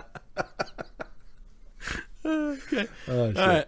Sorry, I needed a quick. It's laugh fine. After. It's fine. A lot of murdering going on. All right. Well, we cut to a scene. I keep saying scenes like these are movies. We cut to a panel to the next. It's part very of the story. cinematic. It is. No, It really is. I get you. But what I thought was interesting is like it sounds like from the lady's description, he sounds more like Sandman than like the Crow we know. With like, tall, dressed all in black, white skin with crazy hair. Like that's Sandman. It does he does have a Sandman-esque feel to it. And I don't really know the Sandman universe. I don't know what year he was created, so I don't know who came first or who was inspired by who. But also the way he moves, she described him as floating down the hall. So he's very... She described him as a vampire. Like every teenage goth wants to be described as a vampire. It's like their dream. It is. It really is. I say they like I wasn't one of them. Listen, it was my dream to be called a vampire when I was 16. I'd still be a vampire. I'll take those powers, sure. Oh, yeah, for sure. Anyway, we cut over to the next panel, and he's back in the house. This is, again, more time alone with the Crow in the books than in the movie. And he's sitting there on a blanket, and he's got what it looks like the setup for a romantic floor by the fireplace kind of picnic, right? Like it's a dinner date on the floor in front of the fire because there's a big fireplace in this old house, right? Okay. And he brings home Gabriel, the cat. So the cat that was once owned by that poor victim in the beginning of the book B, when the landlord threw the cat out, they, at some point crossed paths, and he brought Gabriel home to Shelley. He says, I always knew that you wanted a cat. And it turns out that it's their anniversary on this night. And so he's petting the cat. Again, more panels of him, very, very sad, tears flowing down his face. He's talking to himself. He's talking to himself. Right? Okay, because I at first I was like, wait, where are we in the timeline? Like he told Shelley he got a cat. Like I thought she was dead. Nope, he's talking to the ghost. He's talking to himself Shelley. In the house. Yeah. Okay, got it. Yep. Yeah. Sorry. It's not a flashback. He's there by himself. Got it. With the cat. And again, though, the house is very white. Everywhere else he goes is all dark and shadows, but when he's there, he's like the only shadowed thing. He's all in black, but the house is like a happy place, I guess, right? So it's always brightly lit. It's like it's the reflection of his old life, right? And then he is now this, which is just this big dark hole in the otherwise bright life he was building before. Exactly. Possibly. Yep. and that's basically it, because it follows that with more memories, and it's them painting the walls to this place. There's a lot of little cute banter about the house, and she brings up, well, we're buying a house together, so you're going to make an honest woman out of me, and he's flinging paint at her like marriage is all I ever hear about, right? And they're painting each other just like a typical rom-com kind of scene where it's two lovers that are totally enjoying each other's company, and he whips out the ring at that point. And so he proposes to her, right? Aww. And it's a very happy scene, and she rushes him and jumps into his arms and spills the paint all over the place. They're covered head to toe, and she's singing, we're getting married, right? and then it right below it on the same page is an all black panel, and it's a window with the moonlight shining on him. And he's just got his head, he's sitting crisscross applesauce on the floor with his head on his knees and his arms wrapped around his legs, right? So he's in this house thinking about his old life with Shelley, and then it shows the reality of him sitting there alone in the dark, miserable. Yeah, I was wondering how long we were going to spend in like happy place. Not long. No. It's like a panel. It's long enough to very clearly illustrate what he lost. Got it. No matter how much he thinks about her and how happy that might make him, all it does is further the pain. All it does is sink him more into the vengeful spirit role that he's meant to do anyway. He's not back to move on. He's back to finish things up. So there's no getting over this. There's no panels of him finally like, oh, the clouds parted and he feels better. No, there's nothing like that. Yeah, that's not the point of this story. No. So the next few pages are actually not a lot of words. It's mostly panels showing her being this angelic memory, this person that he just looked at, and it shows him holding her and embracing her, and this look of peace on his face. It's like, how happy and how safe he feels, just how much in love they are, right? She's smiling, and then the crow shows up and says, hey, Eric, you don't want to see this again. Let's go. Don't look. And he's grasping on her. He's holding her tight, right? And he keeps remembering the things that she used to say to him. And then the crow calls him an idiot because you see a gun cock. And then as he's holding her, like he's kneeling down and she's standing up, she gets shot in the back of the head. And the crow says, you never listen. And so now it's a panel of him in great despair once again because she has died. But this is not how she died in real life. This is just another like nightmare. No, this bird is a dick. The bird is there to like guide him, and it keeps trying to get him to focus on why he's there, yet he's up in this house just wallowing in his despair. But that's what keeps him going. If he didn't do that, he wouldn't be like, he would have gotten over it. He's not over it. Yeah, because he's on a path for revenge. Right. So you need to keep fueling that fire. This crow is there to try and keep him focused, I think, but he keeps, wasting time. I don't know if it's a waste of time or if it's supposed to be a waste of time, but he's in the house that they own together, just torturing himself. Mm-hmm. But I think that it's since the pain is the only thing he has, in the beginning of the chapter or book 2, Fear. Shit, we're only through the first book. Eric screams and pounds his head against the wall until phantom fire trucks race across his vision. All he wants is pain and hate. Yes, hate, but never fear. Fear is the enemy, fear and bullets, just like in the beginning, right? Yeah. And he's constantly hurting himself, and I think the pain is something that is the only thing that grounds him. He needs that pain because if it starts to go away, right, maybe he'll lose his nerve or something. I don't really know, but he keeps hurting himself for a reason. One way to deal with the pain that you feel. And something to keep in mind too is that the creator was going through this same process. So exactly. So these motivations aren't. I keep looking for like narrative motivation, and it's like no, this is somebody's like art therapy. Like this is just what they're going through. This is something what they're going through. Yeah. So a lot of these things, they're not. Maybe they don't make sense in the grand scheme of the story. It's just him getting his feelings out onto the page. Exactly. So that's I have to think about that not as just like a regular writer maybe tapping into something, but as someone who's actively going through the recovery of a enormous tragedy. It's all terrible. Another night, it's book 2, another night and another kill. So the crow catches up with Tom and Skank, and Tom and Skank are in the middle of murdering this supposedly they call him a Down syndrome kid or Down syndrome man.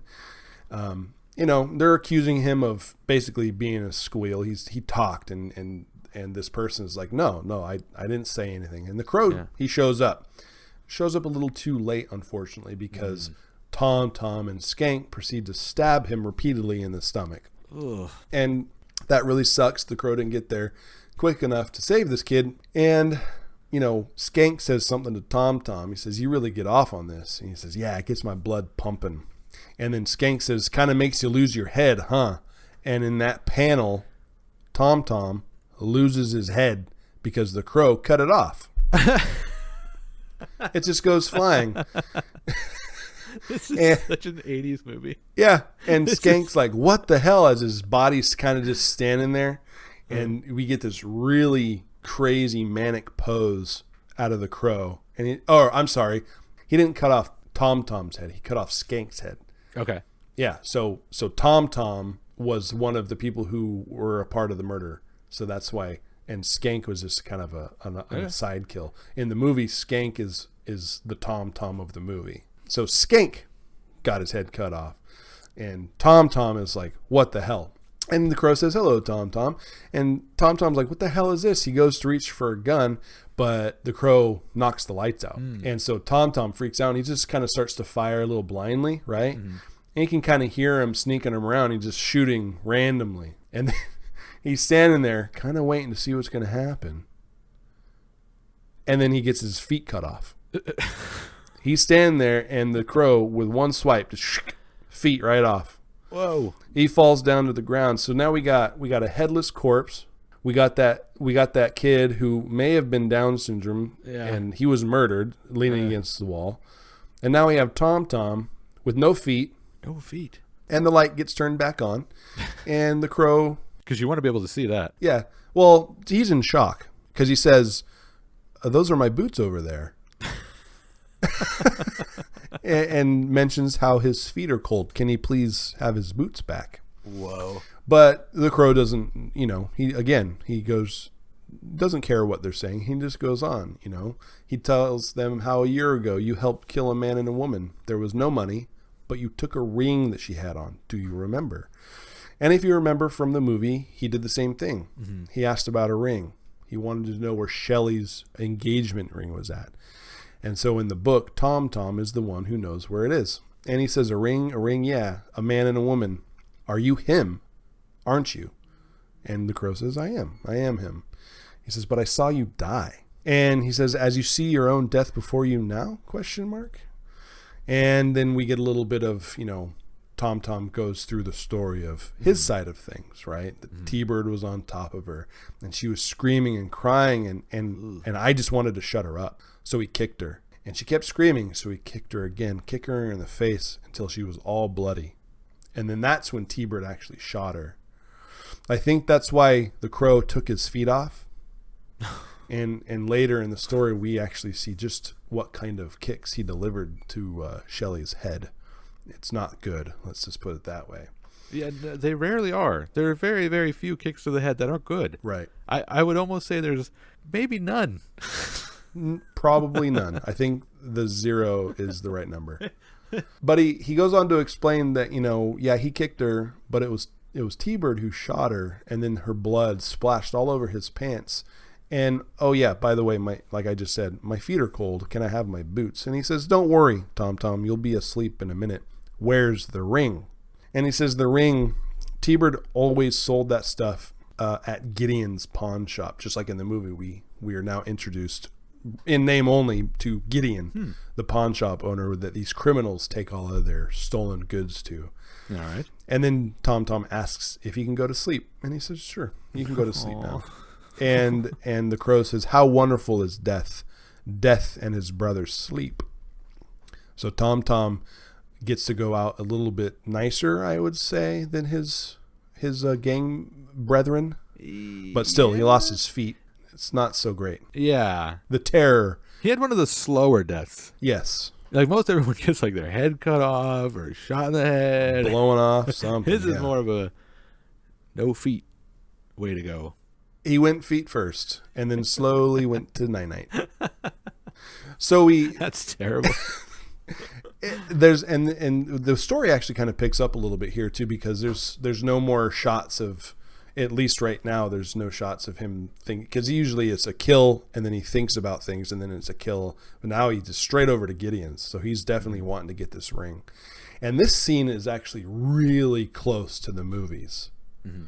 It's a locked door, Gideon counting money, knock, knock, knock, just like in the movie. Hey, piss off. Like it's almost word for word the same, right? Can't you see that we're closed? Calls him a drug addict. He can't read the signs, just like in the movie. Very, very close. And he busts through the door, and Gideon's, just like in the movie. Hey, you friggin' punk, can't you read? Blah, blah, blah. I think you have something of mine, the crow says. And I always get nervous when you start to giggle because I know something terrible is about to happen. It's just I love the pacing of this scene, and it's just like in the movie is one of my favorite scenes in the movie because this guy, he's so smug at first, and it's just like in the book too. He's so smug. He pulls out a gun like, oh, now what? You're gonna need a coroner, pal. Just and he just slaps the gun away, and then just like in the movie, stakes his hand to the counter with the knife. Sure. Good move. Classic move. Classic move. And just like in the movie, he hands him a big box of rings, you know. And the crow says, "My God." That's not something that he actually said in the movie. In the movie, he just kind of finds it and starts rifling through it. And this, Gideon hands him a box. And it's a pretty big box. And it's absolutely filled with engagement rings. Implying that all of that shit, because he actually says this is everything, almost everything that T-Bird brought. And it's this huge box of rings and watches and stuff. So that's all people that he's murdered. Not just, it's not 30, it's hundreds. And it also shows that Gideon's a terrible pawn shop owner. Like, you're like supposed to sell that stuff.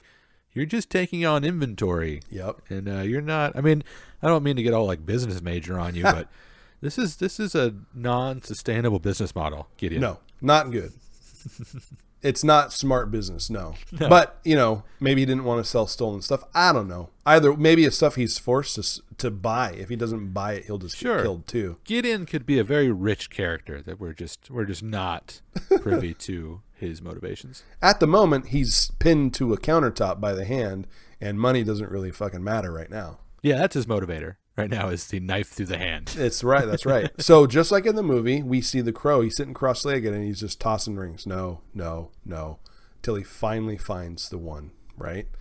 And the whole time, Gideon is trying to get that knife out of his hand.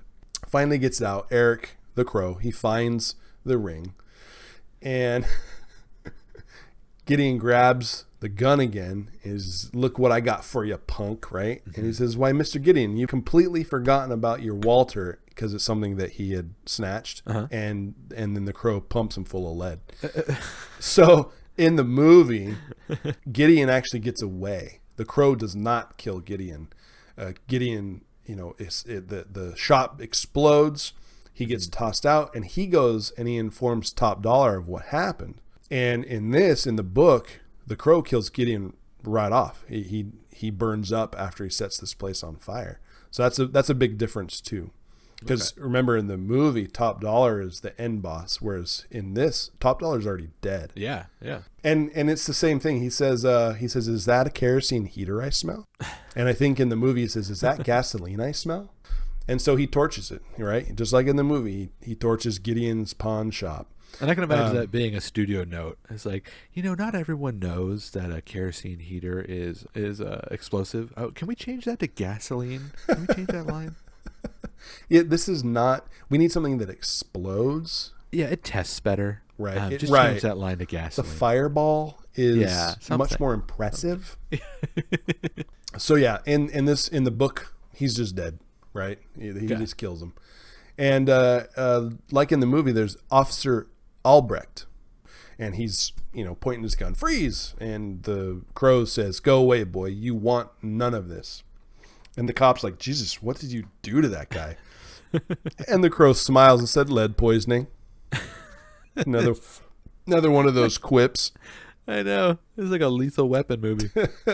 And the cop is shaking. He's shaking like a leaf, and he says, "You're under arrest." He says, "Look at me, boy. Put your gun away. Bullets don't stop me. Knives don't hurt me." And then he yells at him, "Look at me." And he says, "I am pilot error. I am fetal distress. I am the random chromosome. I am complete and total madness. I am fear." And each time he says this, it's a new panel of it getting closer and closer to his crazy ass eyes. Mm-hmm. And the cop's like, "Please put down the weapons," because he's holding the gun and stuff. He picked up some stuff from the pawn shop as he was torching it. Sure. And he says, "Officer Albrecht, I'm going through that doorway.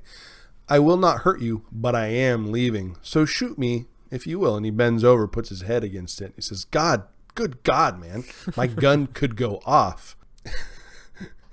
And he kind of just stops. The cop just kind of is like, what should I say happened? He's just going to let him go. Like I think that there's a little bit of a supernatural force that works on people, because they eventually kind of just give in to the will of the crow. Yeah, because like, what does that police report look like? Right. You know, like, confronted demonic clown, let him leave. And people just open up to him. And there's a scene later on in the book between him and a little girl named Sherry. In the movie, it's Sarah, where she meets him and immediately starts to pour out what she's feeling. So I think that there's, some supernatural, like a supernatural Wonder Woman's rope. kinda. Yeah. It's like you have no choice but to submit to the will that he is like throwing out there. Like, if I'm going to kill you, they accept it. They know it. They're like, yeah, I'm about to die. It also sounds like another goth superpower. Sure. Is that like he makes you really in touch with your feelings and gives you an ability to express yourself. So yeah, that kind of tracks. That's on brand. Yeah. So he says, what do I say happened here? And he says, tell Sergeant Hook the Crow sends his regards and it ends tomorrow night. Also, I said a bomb, so you might want to jam. And the officer's like, a bomb? And he says, have a nice life, son. And he says, bomb? Did you say bomb? And then he kind of just watches him go. And then he turns around and he looks at Gideon again on the ground and barfs. Just throws up. And now this Officer Albrecht is much, much different than Officer Albrecht in the movie. Officer Albrecht is more of a central character. In this, you only see him a couple times. But he calls Captain Hook, which is funny. Says, this is Albrecht. The pawn shop explodes behind him. And then I'll read this. I don't do this a lot, but I'll read what it says here because I didn't actually catch this at first. Okay. Captain Hook. Damn it. You guys know I hate that because he called him Captain Hook, right? Sorry, sir. This is Albrecht. I just transferred in about 3. I know. What do you want, Albrecht? Or actually calls him Albright. Something called the Crow. And then he gets interrupted by the captain. Says, the Crow, big guy, 6'5", jet black hair, real creepy looking. Yes, sir. He says it'll be all over tomorrow night. And then he says, Jesus Christ, where are you? What are those sirens? Gideon's pawn. Gideon's dead. The Crow torched the place. Fire department just got here in time to see the place get gutted. And then he says, okay, and you have Mr. Crow in custody, right, Albright? And he says, no, sir, I let him, he left. He's like, what? Jesus, Albright, go on home. I'll send the lab guys over. Thank you, sir. So I didn't catch why at first. It made me very confused, but this Captain Hook guy knows the Crow somehow. Yeah. Right? Okay. So he puts his hand to his head. He's like, Jesus Christ. He gets up to a filing cabinet and he pulls out a file that says Eric with the last name covered by his thumb. And then on the front of the folder, it says homicide. And he throws it in the trash. And he says, perhaps God has some wisdom after all. And I thought that was really strange. Yeah, and it kind of lends to the story that the Crow is a spirit who inhabits people. So, like, maybe this cop, like, he's been around for a long time, and he has seen this happen before. He may have that, and that was the first thought of mine too. Is like, okay, so he's seen this before. Yeah, but why would he go to? I mean, I don't know if you're going to cover it, but like, why would he go to Eric's file specifically? Right, and that was the confusing part. That was like, okay. I wonder if it's just that murder was especially heinous. It just stood out. And he was just waiting, like, okay, yeah, I knew he was going to show up. All right, so maybe you take his file out because, like, technically he's not dead. It's very possible. He's walking around, so we could. Hey, guess what? This number doesn't count against us. All right, boys, we solved the case. Everybody go home. All done. But it was very confusing, and I was like, okay, well, I'm assuming that's going to get explained later, which it does very quickly, but that's near the end. And again, it's moving a little bit faster now because now he's already after Fun Boy. Okay, he says, "Rise and shine, Fun Boy. I've got some serious gifts for you," and more poetry. I'm going to skip that. Okay. And now we're on to a little mid story here, I guess it is. Okay. Called Elegy, Irony and Despair. Got a little bit more poetry for our listeners to go ahead and read for themselves. A little bit of a callback to some dialogue later in the story here. But then we see the Crow sitting alone, thinking yet again about his girl Shelley, right? And the cat's playing with an old Christmas ornament. Okay. And it reminds him of something. So Shelley is... won't Eric be surprised, right? Won't Shelley be surprised, Eric says as he comes through the door. And they burst in and they both yell, surprise, Merry Christmas. So it's another very, very happy memory. Yeah, romantic comedy scene. Very, yeah. And that's exactly the way, it's a perfect romantic comedy scene, right? Yeah. You did this all by yourself. I was going to surprise you. Well, I was going to surprise you. Blah, blah, blah. Oh, you're so silly, right? And then they make love under the Christmas tree, right? Yeah, like if you just took these scenes, like you could make a nice Hallmark movie. Totally. With murder. Oh, wait, no. Hallmark. Sorry. No, No cut murder. those scenes out. Just Gotcha. the nice scenes, and you get a nice Hallmark movie. They get a cat. It's all nice. Yeah, it sounds really sweet. Just end it right there. Just like, Just stop. and Merry Christmas, and credits, and move on. This is a slightly different end to his memory, though, because this is the first time. I won't spoil the dialogue, but he says, Shelley, I love you so much. And then it cuts back, or you see in the panel that it's the crow sitting on the ground, still miserable, still crying, but he's actually smiling. And he says, go away, cat. You make me smile too much. So the cat being there is kind of cheering him up just slightly. Oh, that's sweet. Not enough. It's not enough. Not enough to keep him from murder. It's not enough. It never will be enough. No. But I think it's the only time we see the crow smile in a true way. Oh. Like he smiled at other people, but it was sarcastic, or it was because of the intentions, that the joy of finishing something. It was more this baring was teeth. Yeah, Smiling. This is an actual exactly. smile. Baring teeth. This is a smile of actual love. It's the first time that we see him happy, if only for literally a split second. We'll take it.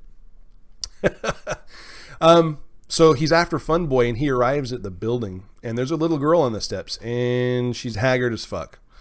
Doesn't really say how young she is, but she's very, very young, probably 10 or younger, right? Okay.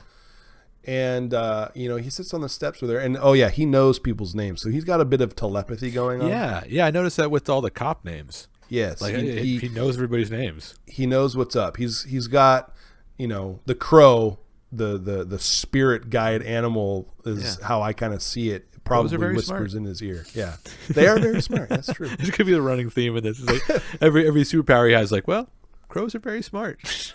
They are. They're clever and they're creepy, so it works perfectly. So she says, "Hey, mister, are you a clown?" Right? Because this is a fun face for her, and he says, "Well, I might be. Can I sit with you?"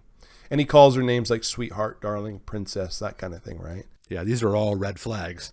Kids, if someone, a 6'5" clown comes up to you and asks if he can sit next to you, starts calling you all sorts of sweet names, get an adult. Find an adult. Start yelling. Yes. Where's your whistle? Ask Siri for help. She'll help you.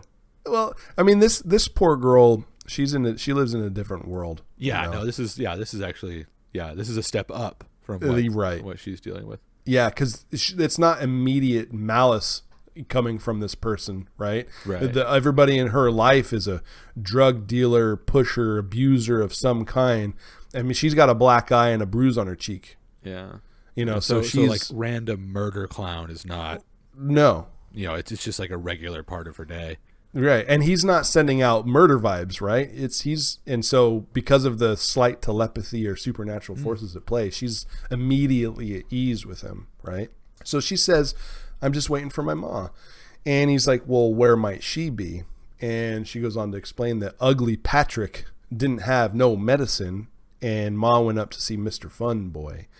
And he says, "Well, I'm here to see Fun Boy too. What's your name, little angel?" She says, "Sherry." And he says, "Oh, that's very pretty. I knew a girl named Shelley once. She's gone to heaven now, though." And immediately, this little girl, she says, "Sometimes I think I'm bad, and God has sent me to hell." Jesus. Like, "Hey, how you doing? Oh, are you a clown? Hey, by the way, I think I'm in hell and God hates me." Which again, meeting a 6'5" clown dressed in all black leather, kind of fits that. Like, I'm sure that was just her train of thought was like, yeah, no, I'm for sure in hell. Like, there's no way. Like, okay, got it.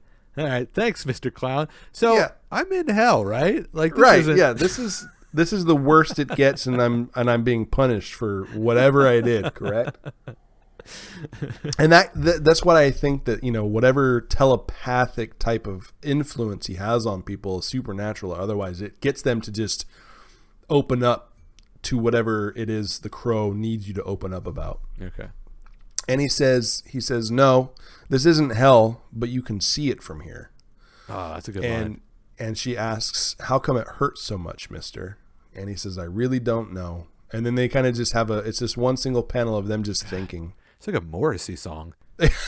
Yeah, it's very depressing. And it's so sad that this dialogue is coming from somebody so young. Yeah. She's written young, Sure. And so I'm assuming that she's young. And then he says, okay, hey, he breaks the silence. He's like, hey, I got a present for you. She says, really? What? And it was Shelley's necklace, but I think she'd like you to have it. And she gives him, or he gives her Shelley's locket. And she's crying immediately. She says, Jesus, mister, nobody's ever given me nothing before. Yeah. And he says, he doesn't say you're welcome or anything. He says, I'm going to go fetch your mother now, honey. And she says, you coming back? And he says, well, we'll be together again, Sherry, I promise. Which is not saying he'd be back, but exactly what a hell clown would say. Right. And so in the movie, Sherry is renamed to Sarah, and Sarah is more of a central character throughout the movie and is much different in character. She's more streetwise. She's older. She is tougher. This is a little girl who has obviously been abused, right? And this is the first nice thing that anybody's ever done for her, and is simply just giving her a necklace, right? So she's miserable and tortured, and it's awful. In the movie, she's not so sympathetic. She's more of just a tough girl who's got a absentee mother, right? Yeah, somehow it was too sad for the movie. It's sad. It's really sad. And then like later in the book, you see where Sherry sleeps, and it's just like, Jesus, okay. Yeah. So he heads upstairs. And there's some dialogue. I'm not going to really get into that dialogue. It's for the reader in the future. Hopefully they go and pick this up. And he smashes the door in.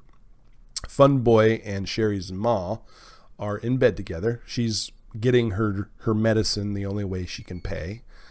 And he says, well, hello there, Fun Boy. And he sits up and he's like, well, who the hell do you think you are, right? And Crow says, shut your mouth, pain junkie.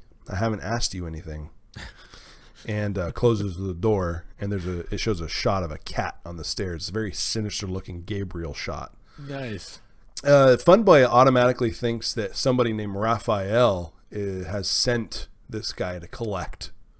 And if you're here to collect, you can tell him, and then he interrupts him. The Crow is all about interrupting. He seems to have like his own dialogue going. Like it's just like almost like he's on autopilot, where it's like autopilot. You start a recording, it doesn't care if you interrupt it. It's just going to keep playing. This is the spiel. I'm going to get through the spiel, and then when it's like Inigo Montoya in The Princess Bride. It's like, I got this thing I say. Yep. Like, you're not going to stop me. It.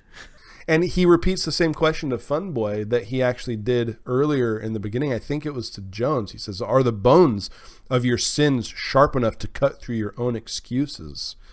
Wow. And Fun Boy, he doesn't have a fuck clue what that means. No. But Fun Boy's not dumb. In this version, Fun Boy is much smarter than the movie version. But he says, man, you best turn around and leave the way you came in before something really bad happens. And the girl, Sherry's mom, says, hey, he's scaring me.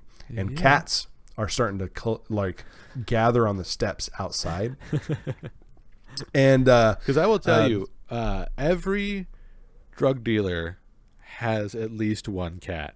So when they start showing out, like, I'm sure these are all Fun Boy's cats. I don't know what it is about going to a drug dealer's house, but you will find at least 2 cats. Well, it started with 1. Now there's 3. By the end of the scene, there's much, much more. So all of the cats in the building and from the surrounding area, probably. Got it. Lots of cats. And then we see the spirit guide animal Crow on his shoulder again, and he lets the Crow know there's a gun under his pillow. So that's, I think you're right. You have this Crow who, it's not telepathy. It's like this spirit guide who knows everything and tells Eric what's up. And is like into this stuff. You're right. He's just waiting for like a human to like use. But he's like, do it. Like, ooh, that guy's shitty. Okay, I'm going to resurrect this guy, and we're going to take out those and then, guys. Like, your human's like, I think I'm starting to feel better. No, shoot him. No. And the Crow says, I'll kill you before you even touch that gun, Fun Boy. So Fun Boy knows immediately, this guy's not to be fucked with. He knows things. Yeah, This he's is not a scary messenger. He's not another gang guy. Right. Yeah. And this is the scene in the movie at Funboy's apartment where Funboy shoots him in the hand and he looks through it. Do you remember that scene? Mm-hmm. Yes. Where Eric looks through the hole in his hand and he's laughing as it heals. Well, none of that actually happens in this. He's shot a lot later, but the scenes play out differently. He says, this is another really interesting line. I really like this line. He says, "Get dressed, Miss Skin, before the space between us turns into tigers." Whoa, that actually is kind of cool. Isn't that a cool line? Yeah. Get dressed sounds like before the space between us turns into tigers. But like it sounds threatening. Very. But it could sound kind of sexy in like a Michael Franks jazzy kind of way. Like, get dressed, Miss Skin, before the space between us turns into tigers. I see it as a huge threat. Like I see this as him saying, "Listen, you've done bad things, but I know why. Mm-hmm. If you try and do a bad thing to me, it's going to go wrong for you. So just get dressed and get out." Right? Yeah. And Funboy says, "Get out, Sandy. I'll handle this joker." And he says, in the Crow, he says, "Come here, girl." And she says, "I'm scared." And he has his hand on her head. And he says, "Go from this place, Sandy, before he sucks all the light from your eyes. Sherry is waiting." And this is the iconic line from the movie. "Mother is the name for God in the lips and hearts of all children." And it's true. You know, your kids, they look at mom, mother, mommy. You know, that's their number one saving, that's the safest place is mom. Yeah, no, it's a great line. Yeah. Mm-hmm. Very, very popular line from the movie. And he asks twice, "Do you understand?" And he's got, she's wide-eyed, almost transfixed, and he's got her head in his hands, and she can't even speak. And he says, "I have some friends outside to escort you down. Go." And that's all the cats. So the cats gathered to lead her where she needs to go, which is kind of cool, right? Yeah. He's got a little army of helpers. Sure. So he closes the door, and he gets back to Funboy. And he says, "So do you have a pulse, or are you a junkyard of meat and wire? What law of physics holds your atoms together?" And Like Funboy's half of this dialogue sounds like it was written by the Wu-Tang band name generator.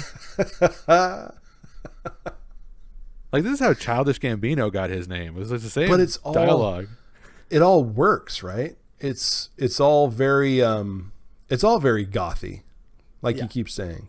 Yeah, it's super very dramatic. Yeah, gothy and dramatic. It's meant to be read with, thunder claps in the background. Like it's. Yeah, it's perfect though. It fits what he's doing, and it's all meant to, I think, instill dread in the people that he's talking to as well. Confusion, fear. It's all bent towards making them suffer. Yeah. And Funboy is like, "Dude, there's something wrong with you." And no shit. And the Crow, he just says, the understatement of the year. Like, you just got preached to by a magic clown. Well, he's got a great response though, right? Like everybody he's come in contact with up until this point has said, "Dude, there's something wrong with you." Yeah. And the Crow finally responds to being called crazy, and it's perfect. He says, "Atrocity has that effect on me." Right? Yeah. So obviously, he went through, anybody who goes through fucking bullshit is going to have an effect on you. So you're going to be a little off. And it's a reflection of kind of the worlds they're in too. Like, for them, it's all like tangible. It's all bargaining. It's all like, well, I'll just give you what you want. Like, but the Crow is coming at it from, I'm beyond whatever you can give me, So the dialogue from the Crow is kind of ethereal, where it's like revelations. It's like these just weird, because you're coming at it from a completely different place. It's a reckoning, right? And they're coming at it from a terrestrial human survival thing. Like, hey, cool poem, but like, if I give you $1,000, will you go away? Like that's kind of like rooted in the reality of like kind of a base existence versus, this supernatural, Yeah. You have Dracula monologuing, and then you have a regular person going, yeah. Yeah. I mean, So like, like in the real world, like, cool, super spooky, worked. Like, whatever you want is all yours. Please don't eat me. Please just go. Yeah. So but I think it's kind of neat because like you get these kind of, like the dialogue for Crow is very out of place because the story is about these just base people who just are feeding on each other, but he's coming at it from above, and so it doesn't fit, but it that's what makes it good, is that it doesn't fit. If it was all just one-liners and so it all just kind of get kind of silly, and he's the Crow is only pointed in one direction, and so his the way he speaks is always going to be pointed in that direction. Like his motivation's very clear, so you can clear. You can put a lot of weight in just the little bits of dialogue he has versus having to craft a complete nuanced character. You can it's more of a cudgel. Right. And it works. It really I works. dig it. I'm gonna write some of these down. I'm gonna use them when people shit on us in the comments. I really love the atrocity has that effect on me, because of course it does, right? Of course it affects you. I'm gonna remember. I remember before the space between us turns into tigers. I love Isn't that great? That's a great line. There's some great one-liners, and some of these, a lot of these weren't used in the movies, which is kind of a tragedy. But Fun Boy turns out to be one of the more very self-aware bad guys in this. He's like, well, okay, what are you here for? I'm not going to be much help. Do I even know you? And he was going to go into this whole thing about who he is, and Fun Boy asked, what are you going to lecture me or what? Because he's just sitting there staring at him, and the Crow is talking into Eric's ear. He says, track marks and yellow eyes. He's definitely a junkie, but his teeth aren't gray and his skin's clean, probably morphine. So yet again, he's getting more intel from the bird. And he walks over, or more poetry. And Fun Boy is just like, listen, so you're the crazy ghost man that's been doing in Tintin and Top and Sanchez. Tom Tom's not talking much anymore either, because Tom Tom got his feet cut off. And he says, man, I was there when T-Bird shot you dead square in the back of the head twice. Christ, the gun was so close your hair started on fire. Ugh. And the whole time the Crow is still kind of monologuing without acknowledging. He's saying more stuff. Sure. I'm not going to read it because it's good for the story, good for the reader. The Crow walks over to his nightstand, and he starts to reach in, and he says, oh man, don't take my dope. Take the rock and the money, but not my dope. Don't take the morphine, basically. So the bird was right. The morphine is his go-to drug. Okay. And the like Crow his says, actual weakness. Like his actual weakness, pointed out right. his actual weakness. Right. Immediately. Didn't even fumble around. He just went right for the morphine. Yeah. He says, you have 3 vials. I'll take 1 and leave the rest. And Fun Boy's like, oh, aren't you a kind soul? And then he crunches the bottle and yells, the gin mill. Be there at midnight. Bring some friends. We'll have a party. And Fun Boy, don't be happy. Worry.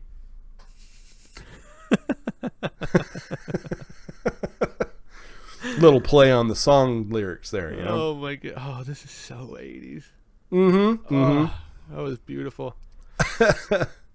So yeah, I would put in a song cue, but YouTube would kick us off.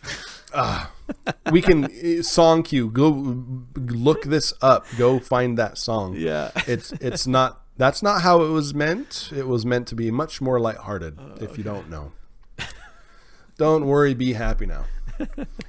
So. We'll be whistling that later, not know why. I know. Thinking about horrible things and whistling a super lighthearted song. He tells Fun Boy to meet him at the gin mill, and he's got some more downtime while he waits, and he's thinking about the most intimate things of his relationship, right? And the Crow even says, this is the most this is the worst place to think of. It's where the two of you were the most open and the most honest, the most in love, right? Mm-hmm. And then it starts to say, you remember the smell of her hair. You remember the touch, the innocence, the respect that you had for each other, the love that you were going to have forever and ever, right? But there's a subtext, literally text, that's beside what the crow is saying. It says, stick the knife in. And then it says, break it off. And then it says, deeper, twist it. Is it that stupid bird? It's not the bird. No. It's the bird is asking, is telling him, is remembering all of this, shining, the light shining off her golden hair, the paleness of her skin, just, it's them making love. And it's the subtext of him torturing himself, because the bird says, why do you do this to yourself? And it says him holding his head, gritting his teeth. He's thinking of something so pure, right? Yeah. But all it's doing is reinforcing the pain. Mm-hmm. And that's what he keeps doing it to himself over and over. I don't think that's something that any crow, right, any of the crows can do. They can't not think of the pain, because that's what drives this vengeful spirit. Right. Without it, what is there? There's just death, right? But in this story, it's what drives this spirit of vengeance to go after and make what was wrong now right, So, book 3. Not a lot of words in the beginning of this. It's him loading up some weapons, getting ready for some action. And is it weird that we were talking about the crow, and for the first time ever in any recording ever, my cat started scratching at the studio door and wanted to get in? I mean, it's literally like we're talking about and the crow attracts cats wherever he goes, and it's like scratch, scratch, scratch. Like, oh, that's weird. Hi, Waffles. You want to hang out with me? Okay. All right. Sorry, that was interesting. Okay. Go ahead. So the beginning of book 3 is kind of a montage of images. There's not a lot of text at all. It's just him getting ready. There's some shots of a church, of a priest holding a cross. It's just kind of a scene of gearing up for another conflict, right? Okay. And it's another memory of him and Shelley speaking to each other, and he says, she asks, mine, and he says, forever. And then she asks, only forever? And he says, forever and ever, right? Mm-hmm. And then it's another shot of him ready for action. So we're shoveling coal into this fire. Oh, yeah. Yeah, that's what... just more and more and more fuel to the pit of despair that is driving this guy, right? Yeah, because he has to, inflict it all on a lot of people very soon. Exactly. Yeah, it's like he's psyching himself up, right? So he shows up at the gin mill, and these people are all waiting for him. It's Fun Boy, plus a bunch of other friends, just like he called them. So the crow shows up. Fun Boy is waiting. And everybody in the bar is a bad guy. Even the bartender, the guy's got a towel over his shoulder. They really want to make sure that there's no collateral damage in what's about to happen. Whatever's going to happen to this place, it's fine. Everybody, and it's bad. Get started. Exactly. And he does a really good job of leaving everybody. I think there's only 3 side characters so far, right? There's been the girl B who got shot. Mm-hmm. There's Sherry's mom. Oh yeah, and then Officer Albrecht. Yes. That's all the side characters, right? Oh, and then the maybe Down syndrome kid who got killed too. And I mean, maybe Captain Hook. Maybe Captain Hook. Yeah, I get he was mentioned once so far. Right. Only, so I don't have to. Yeah. So he's pounding on the door, and everybody's like, and our Fun Boy says, "Hey boys, this here's the guy throwing the party." And then somebody else says, so the vampire does show up. So obviously Fun Boy has kind of described this guy's look, his demeanor. It would be funny if he had actual classic vampire rules, and he had to wait for the gang to invite him in before he could walk in. So he's like, I am here. Yeah, that'd be great. Would you ask me to come in, please? No, stay outside. Stay outside. I'll be waiting here. Oh, come on. Just let me in. Come on. Open a window or something. You know you want to. I've got pie. Yeah. So Fun Boy says, he comes in and he says, you ready for your Sunday school lesson, pal? And the crow says, yeah, I've come to kneel and worship. This is just another altar in the church of pain. Oh, that's like a Metallica line. Right? It's awesome. And I think that this scene is like the scene in the movie where he goes to the club and there's the music and the dancing downstairs and then the bad guys in their meeting room upstairs. Okay. I think that this is what this is supposed to be, its counterpart or whatever. Okay. But it's just a regular old bar, not like a dance club or anything. Okay. Yeah. So he comes in and just like the scene before, he says a whole bunch of stuff that they're just like, what is this guy talking about? He's speaking in prose. He's speaking in poetry, kicking bottles off the thing. Everybody's freaking out as to what to do. The bartender's the first one to make a move. And he says, I'll put a stop to this quick, Fun Boy, like telling Fun Boy, hey, I'll take care of this fool. And he says, oh, barkeep, would you hold on to this for me till I ask for it? And sinks an axe into his shoulder and neck. Oh. And he says, why, thank you, sir. Hold this for me, shunk. And then Fun Boy yells, take him out. And so all of these guys, there's a lot. They take out their guns and they start shooting. But, he takes out his own guns and starts shooting. And something that you notice here is that he's getting shot. The crow is getting hit. Okay. But he doesn't miss a single shot. He is, bullet to the head, bullet to the head, bullet to the head. Right? Okay. And they're like, there's all of us and only one of him. He's not missing anything. How come we can't take him down? Right? There's all this banter. And, somebody says, God damn, he ain't missed once. Somebody take him down. He's only one guy. Right? So they're freaking out. They're dropping like flies. And he's getting shot in the head. He's getting shot in the shoulders. He's getting shot in the stomachs. No, it doesn't stop him. Because from their perspective, you have to think like when you come across a supernatural clown, that like impeccable aim wouldn't be one of like his power sets. So from a goon perspective, it has to be very confusing. Sure, absolutely. But like I literally just saw my bullet enter that dude's face, and he's still shooting at me. Yeah. Yeah. And but he's bloody. He's bleeding. The crow, right? He's full of holes. And Funboy says, so the ghost does bleed after all. And Eric replies, death, like virtue, has its degrees. So, yeah, I bleed, I'm not dead though. Like I'm a kind of dead. Yeah. Not really. Yeah, like I'm in the death genre, but I'm like a subset of death. Right. And in this scene there's a lot of religious text I think being spoken. I'm not familiar with it. He says martyrdom is now the price of salvation, and he was clothed in a vesture dipped in blood. And he keeps his pop in these fools. So he's saying all this stuff until they're all gone but Funboy. It appears, Funboy, that the party has ended. And he's just sitting there calmly. Like Funboy is calm, right? Okay. He says, you're not wearing a vest, are you, Casper? Don't matter no ways. I done what I done, and I ain't sorry. And this is what I meant by Funboy being the more self-aware. He knows exactly what he is. Uh-huh. He says, man, I done worse. Killed this whole family up in Bloomfield Hills when Patty pimped me on a key. Tell you this, pal, she was real hot, your girl. So now he's gonna go for the gut shot to try and get this guy to kill him outright. Right? Yeah, just like lean into it and see if you can get just like a quick headshot. Exactly. He says, even with half her head blowed off, didn't bother me none either, doing her like that. So Funboy is one of the worst people you can imagine. Yeah. Junkie, murderer, sure, but he's also a rapist, and it doesn't matter if they're alive or dead to this guy. Geez, we took like a necrophilia turn. Yeah, that's what he says. He says, tell you this, pal, she was real hot, your girl, even with her head half blowed off.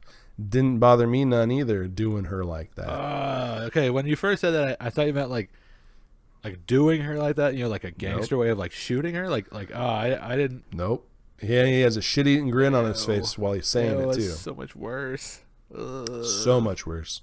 So okay, yeah. So now tell me what happens to him, because I want something very bad to happen to him now. So nothing bad happens to him yet.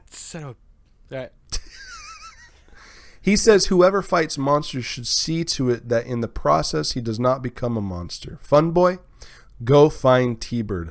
I'm eager to be done with this. So the crow's covered in blood, and he's saying, just go find T-Bird. Let's get this done. Right? That was him being told that by Funboy. It was just like, fuck this. Yeah. We need it over. Yeah. More poetry. And then we switch again back to Funboy and the crow, and he says, go fetch T-Bird. You know where to find me? ? And Funboy answers, the field by the old factory. Again, more a telepathic influence over these people. They know what he's thinking. They know what he wants them to do or say. Right?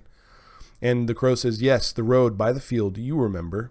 Go, and don't make me come after you, Funboy. I will hurt you a lot and slowly. And he says, I ain't gonna run. I got nowhere to run, at least from you anyways. Right? Like I can see what you are. You're not human. Yeah. I know that I can't run from you. And then he says, he's again very self-aware. You're gonna kill me there, ain't you? And then the crow repeats the same line that he did to Tintin. He says, Funboy, you were dead the moment you touched that girl. Wow. And then Funboy says, promise me you'll make it quick and clean. No. And then the crow says, yes, for you, I promise not T-Bird. Boo. So the crow is showing this guy some kind of, mercy. He's still going to kill him. Yeah. But he's agreeing to not make it messy. He's going to make it easy. Because he has to use him as a tool. Like otherwise, he has to use him as a tool. Yeah, because if he could just get to T-Bird, he probably would. But he needs, like, he killed everybody that Funboy would see. It's like, all right, this is kind of a done deal. Like, just do it. I also have to, I have to wonder though, if the crow knows things about people. I wonder if it's an unspoken sympathy for somebody like Funboy. Somebody who's so damaged, maybe there's a reason for it. Could be. I don't know. It's not ever mentioned. Like, but what is the reason that somebody who did something so horrible? I think it's because he still needs him. I just, like, to me, that's what it feels like. It's like, all right, like, I'm letting you live so you can go get the other guy so I can kill you together. Or maybe it's because he didn't contribute to her suffering. She was already dead when it was his turn. Oh, super gross, but could be. It's super not good, but maybe that's it. So he says he promises to make it clean, but not for T-Bird. In 1 hour, no longer. And Funboy says, I'm a junkie, but I ain't no Judas. Will be there. So now we get to the part of the story where we find out exactly what happened to Eric and Shelley. Oh, okay. And this chapter is called The Atrocity Exhibition, 1 year ago. Wow, that's a great band name. Yeah, I know. The Atrocity Exhibition? Hell yeah. Yeah. And this is technically book 4 now. We're on to the last book. Okay, the home stretch. The home stretch. They are celebrating. Okay, it's hard to tell from the art here. Like one might try and say the beach, but it doesn't really, like, it might be a seagull, but it kind of looks like a field. Either way, they're out of the city and they're celebrating. We're getting married. She's dancing. She's singing. And he yells after her, come on, it's getting cold. We need to get out of here, right? And she says, okay, let's go home. Got something in mind? And he says, yeah, something, right? So, little romantic allusion there. Sure. And they're driving a Barracuda, very nice car. Sweet. And they're headed home. And it looks like it might rain, getting cloudy. And she says she's so happy. I'm so happy, Eric. And the very next panel is them pulled over on the side of the road, broken down. And he's trying to fix it. And she said, I think it threw a rod, blah, blah, blah. Mm-hmm. Can you fix it? Not with the tools I got here, blah, blah, blah, right? Sure. Car comes up over the horizon and starts driving towards them with a little bit of their dialogue. Quit hogging the pipe, man. So they're doing drugs. Okay. And as they drive by, he's working. He's got his head in the engine compartment. They throw a bottle and it, crashes off the car. And he looks up, hits his head. They come to a screeching halt. And she's like, what was that? And he's like, oh, just some kids. Uh-huh. And they stop. And okay. They start backing up. Mm-hmm. And Eric says they're backing up Shelley, right? And a little bit more quotes from them in the car. They're talking. And he says close the window, close the doors, roll up the windows, and Yeah, lock it. because you I'll be can't right even back. like drive away. Like you're Nope, stuck. You're stuck. They have a working car. There's multiples of them, and it's a dirt road. Yeah. And the shots of him are very solemn. Almost like he knows what's going to happen. Right. Yeah. Okay. It's drawn in a way that makes me think that he has a very bad feeling. Yeah. Yeah. I think So Law he says and Order was newly on the air. Like he's probably seeing it. And he's like, oh, I know what happens now. Yep. And he says everything's going to be okay. It's going to be okay. And he's standing there quiet. So they get out of the car and they come up, what up, dog? Let me out. They're trying to all get out of the car. So they get out of the car and they hey, can we give you help? And Eric's like, no, I got it handled. Yeah. And they're all standing there, and it's T-Bird in the front. We haven't really seen T-Bird hardly at all, right? We've only seen him very briefly. I don't even think I mentioned him yet, actually seeing him in the story. But he's in the forefront. He's leading them, and you see Tintin, T-Bird, Fun Boy, Tom Tom, and I can't remember the other guy. Anyways, and he's like, yeah, I'm sure. And they're like, come on, we just want to help, right? And then it shows a back shot, and they already have a gun in their hand. It says, well, maybe the girlie needs some help. And he's like, come on, guys, give us a break. And T-Bird's like, is you begging? Why, you worthless piece of trash. I ought to take you down just for that. Ugh. What you got to say for yourself? And then he says, Shelly, turn on the lights. So she turns on the car lights. I guess it's getting dark, right? Okay. And then T-Bird, he's like, hey, boys, why don't you go see if the little woman needs a hand? And again, it's just Eric. The art is very much, he's slumped over, and like his eyes are very low hanging. He knows bad shit's about to go down. Yeah, this is a nightmare scenario for essentially anyone. Yep. And they know where they live. They know where they come from. So they obviously know where these people were from. They're the bad city, right? Yeah. And so the guys are all over the car, and they're like, come on, open up, baby, blah, blah, blah. He turns around, turns his back to T-Bird and says, get away from her. And it shows Fun Boy like, open up, blah, blah, blah. And then like one of the other guys is, I think it's Tom Tom. He's licking the window. Ugh. And he reaches over and he pushes Tom Tom away. And then T-Bird shoots him in the back of the head. Whoa. So immediately Eric gets shot in the back of the head. And Whoa. it's this really gruesome shot. That was of him quick. Yeah. Just real fast. But he drops to his knees and he mutters, don't do this. And blood is just pouring down his face. Ugh. And T-Bird says, well, this boy sure does have a thick head. And it shows a shot of Shelly in the car watching in horror. Yeah. And then T-Bird puts his gun up again and says, do you have any parting words for your pretty lady or for your pretty little boyfriend, honey? And she's just got her hand up to her face, tears streaming down her face. And, Eric's on his knees. And she says, please. And she says, that the best you can do? For shame. And then again, Eric looks up at T-Bird. And this is when Eric, for the first time, sees the crow. And it's just kind of a blurry vision of the bird behind T-Bird. And it says, hey, Eric, it's okay. And then T-Bird puts the gun up to his head and shoots him again in the back of the head. Whoa. And the bird says, it's okay. This isn't your fault. Right? So this is the bird talking to Eric already. Okay. It shows his hair getting lit on fire just like it was told. Ugh. It's real bad. Yeah. Well, at least he has company. I mean, He has, but he's not dead yet. Oh, okay. So his eyes are wide open. And then Fun Boy says, or Top Dollar says, hey, T-Bird, quit messing with that dead guy. Let's do the broad. And yeah, so he's not dead, and he can only lay there and see what they do to her. Mm-hmm. And it's a lot of bad stuff. Yeah. And how much detail do they get into it in the book? Is it pretty explicit, or is it more of kind of implied, kind of panning away? So it's more explicit in the words that they're using. Mm-hmm. It's not so much the art. Okay.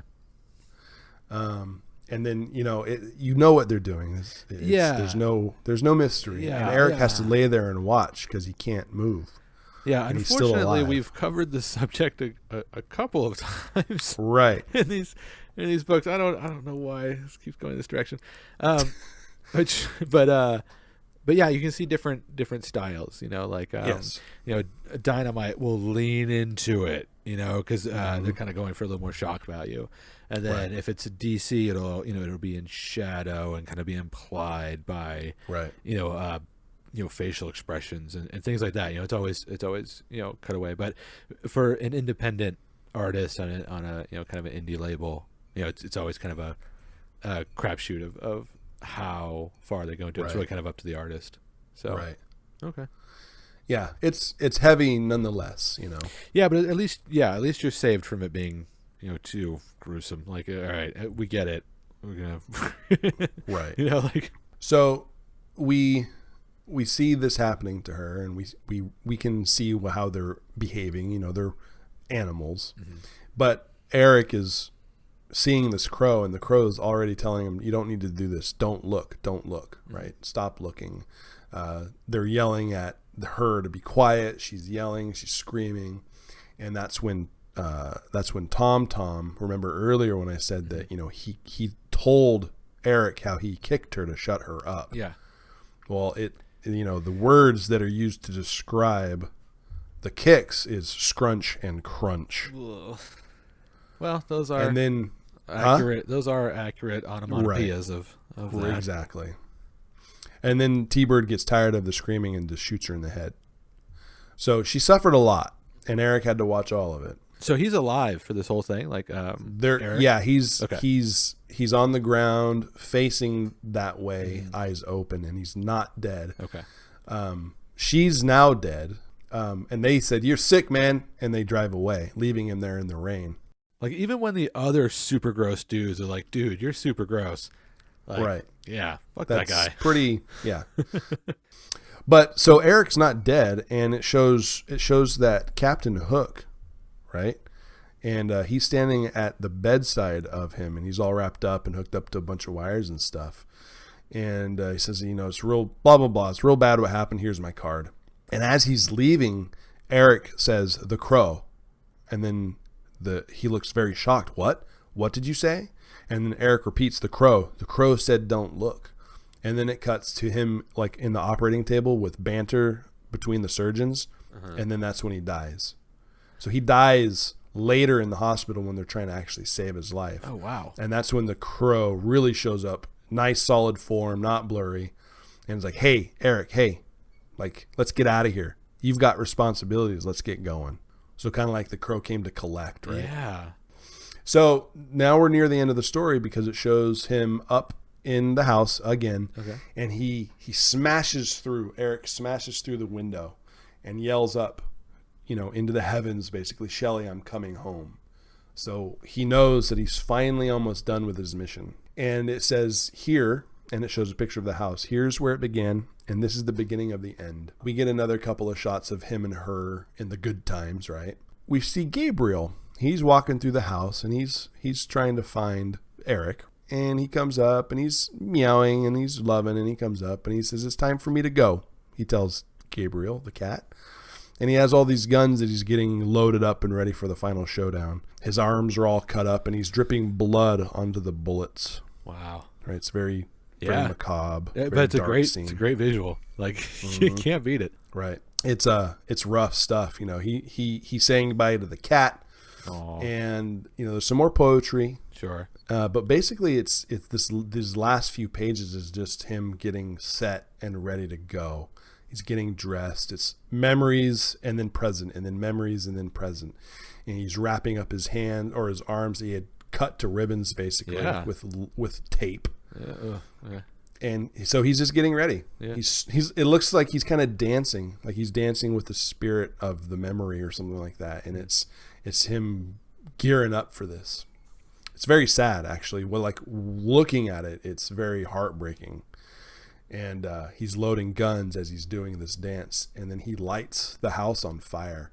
And he's got more shells in his hair, like in the beginning when it said he was building a shrine or whatever. Right. So it shows the shells that are in his hair, and he's taping clips to his body, and he's just getting all geared up for this final showdown. Sure. And then it's a really great splash page of the house going up with Gabriel on his shoulder as he leaves. There's a bit more of there's some goodbye notes that he leaves. Gabriel the cat goes to Captain Hook with a message. Wow. He's saying how he hates cats, but here's a cat, take care of it. She's pregnant and she needs a flea collar. He's like, fuck, okay. So he leaves the cat to him. So a few goodbyes. I'm not going to spoil them all. So the cat was probably Gabrielle then. Yeah, Gabrielle, and not if Gabriel, it was pregnant. Right? Yep. That's something you find out. Twist reveal. Yeah. She's pregnant, and it's Gabrielle. So the Crow shows up finally. Finally, we get to the last group of punks. All right. So Fun Boy is still alive, and he was told to go get T-Bird and find T-Bird and have them meet where they're supposed to meet. And T-Bird is built up in this story, in the book, to be the main bad guy. He's like the baddest one of them all, right? Okay. Yeah. And he's like, listen, this can't be true. The shit that you're saying, and Fun Boy's like, no, what I've seen, it's not drugs. Mm-hmm. Yeah. And it's just like, nah, you're dumb. This is not possible. Yeah. PCP makes you feel bulletproof, but you are not, in fact, bulletproof. Right. And he's trying to say, no, it's the guy that we killed a year ago. He's back and he's killing all of us. And T-Bird's like, listen to yourself, dude. You're fucked. Yeah. You're just a junkie. You're screwed up. Like, whatever. Yeah. Right. And then he's like, Fun Boy, you come over here talking shit, bringing me down. Junk has done it up your head, boy. You used to be pretty smart. Now you just make me sick.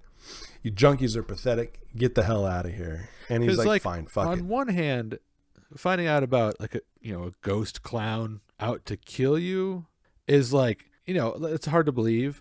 But when you're these people, if there was a ghost clown out for vengeance, they would for sure be going after you. Mm-hmm. So it's kind of like it's a kind of a like, I shouldn't believe in this, but yeah, if it was going to happen, it happened to me. Right. Yeah, no kidding, huh? Yep, that makes sense. I'm the right kind of demographic for this. Yeah. So he, T-Bird says, get the hell out of here. And Fun Boy's like, okay, can I hook up first? Basically, can I do some drugs first? And he's like, Jesus Christ, fine. You're about to fall over already, but go into the kitchen and then get the hell out of here, right? So Fun Boy goes in, and he's getting ready to shoot up. And the Crow looks through the window and he says, Fun Boy. Boo. And he's like, oh, shit, right? And he puts his fingers up to his mouth and shh, be quiet. Like, don't let him know I'm here yet. And so Fun Boy's like, man, I told him, you heard. Like, they won't listen to me. I done what I could. And the Crow says, I know. It's fine. Sit down. Have a seat. Relax. I promised you a painless death. Well, it's time. And he says, wouldn't do no good for me to tell you, for me to yell for T-Bird and the guys, would it? No. And he's like, no, it's not going to help. Like, no. And he says, listen, I can't say why I done the shit I done. I wish I could say I was sorry, but I ain't. I'm a monster, burning from the inside. Obedience is submission veiled with gravity. I never let nothing define me or limit me. Wow. And then the Crow says, Fun Boy, I cannot give you absolution. In a few moments, your sins will be between God and you. Have you read Milton? And he says, yeah. And then he asks, Lathe? I'm assuming it's pronounced Lathe. I don't know. And he says, yeah, I understand. And I don't understand because I've never read any of that shit. I think it's in Latin. Yeah, I've never read Milton, and I don't know what he's saying. Apparently Fun Boy understands, but I do not. I was going to say, it's a very well-read drug dealer junkie. Yeah. Like, it's and very that's eloquent. that. Yeah. T-Bird just said that too. He's like, you used to be smart, but now you're just all fucked up. Yeah. No, that's, yeah. Good call on that. Yeah. Yeah. So Crow says, here's your morphine. Go ahead and do it. All of it right now. And Fun Boy says, thank you, Ghost Man. Perhaps I'll see you in hell. Wow. And he says, Fun Boy, your crime was the most important because it was in cold blood. It was the act of a soul which, having destroyed everything within itself, has accumulated immense strength. It knows its own dark secret. And this can be completely identified with the acts of total destruction and soon to come. You were dead from day one. Wow. And then and the Crow is putting a whole bunch of drugs into his own body. And Fun Boy is like, man, that's a whole cc of medical grade morphine you just pumped into your own heart. And he says, we do not recognize our souls until they are in pain. And Fun Boy says, spoken like a true angel of death. And the Crow replies, the divine is no less paradoxical than the vicious. And then he starts to carve a crown of thorns into his chest. Whoa, that is so metal. And he says, I'm wearing the crown of thorns T-Bird placed on my head. And then Fun Boy, as he's slipping off into the abyss, says, I'll give Lucifer your regards, Ghost Man. Do me a favor. When you kill T-Bird, kill that bastard slow. And then it shows, he's face down on the table. He's dead. Huh. And the Crow wrote in blood, says, I know why Jesus wept, motherfucker. That's how Fun Boy goes out. Yeah, it's so strangely merciful. Right. Right. Maybe Fun Boy represents the uncontrolled addict that killed his girlfriend. Sure. And where he is the one that did, the worst by just not being in control. Yeah. Yeah. I don't know. Because we're getting very biblical anyway. So yeah, it's very like, he could just be a representation of the sin itself. Yeah. I guess it's up to your own interpretation as to what it means. Sure. Like I said, I usually don't get super deep on this stuff, so I'm just doing the best I can to figure it out.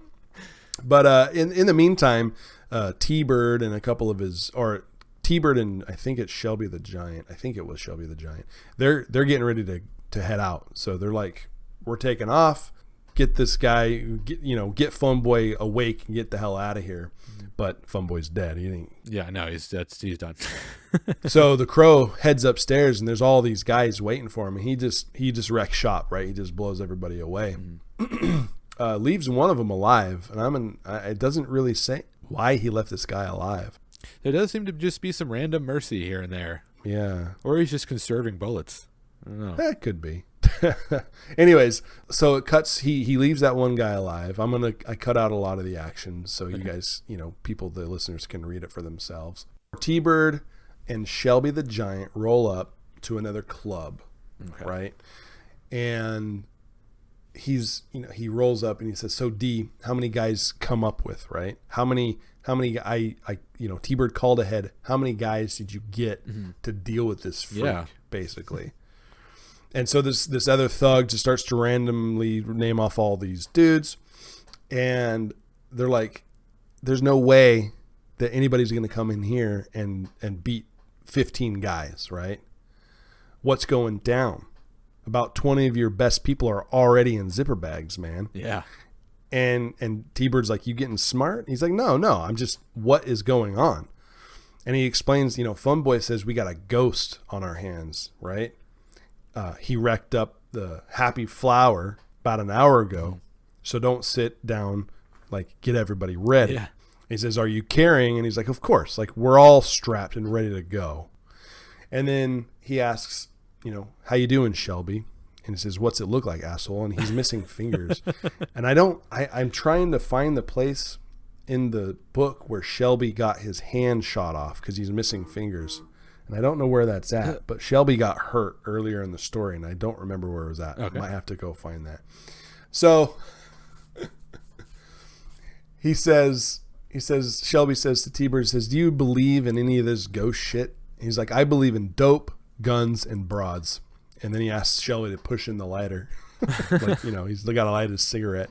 So they're sitting in the car waiting for everything to go down, right? And Shelby keeps trying to tell a story, but T-Bird keeps interrupting and just kind of talking. Okay. The lighter pops out. He grabs it, lights a cigarette, and he's like, hey, Shelby, did you hear something? And Shelby's like, probably rain. And then he hears a ch-ch, and then Shelby the Giant's head disappears. And the Crow is in the back seat of the car. Awesome. And just pulls a Pulp Fiction, except kind of reversed. He's in the back and he shoots it over the front window instead of the back window. That was 100% where I was hoping he would be. As you're describing this scene, I'm like, oh, he's going to pull out the cigarette lighter and it's going to be just enough light to show a grin in the back seat. It's just enough light to show the gun pointed at his head. Okay. So boom, right? Shelby's head is gone, and he's drawn half of his head. He's got his face, his mouth, and his nose is still there, but the top of his head is all over the front windshield. It's nasty, right?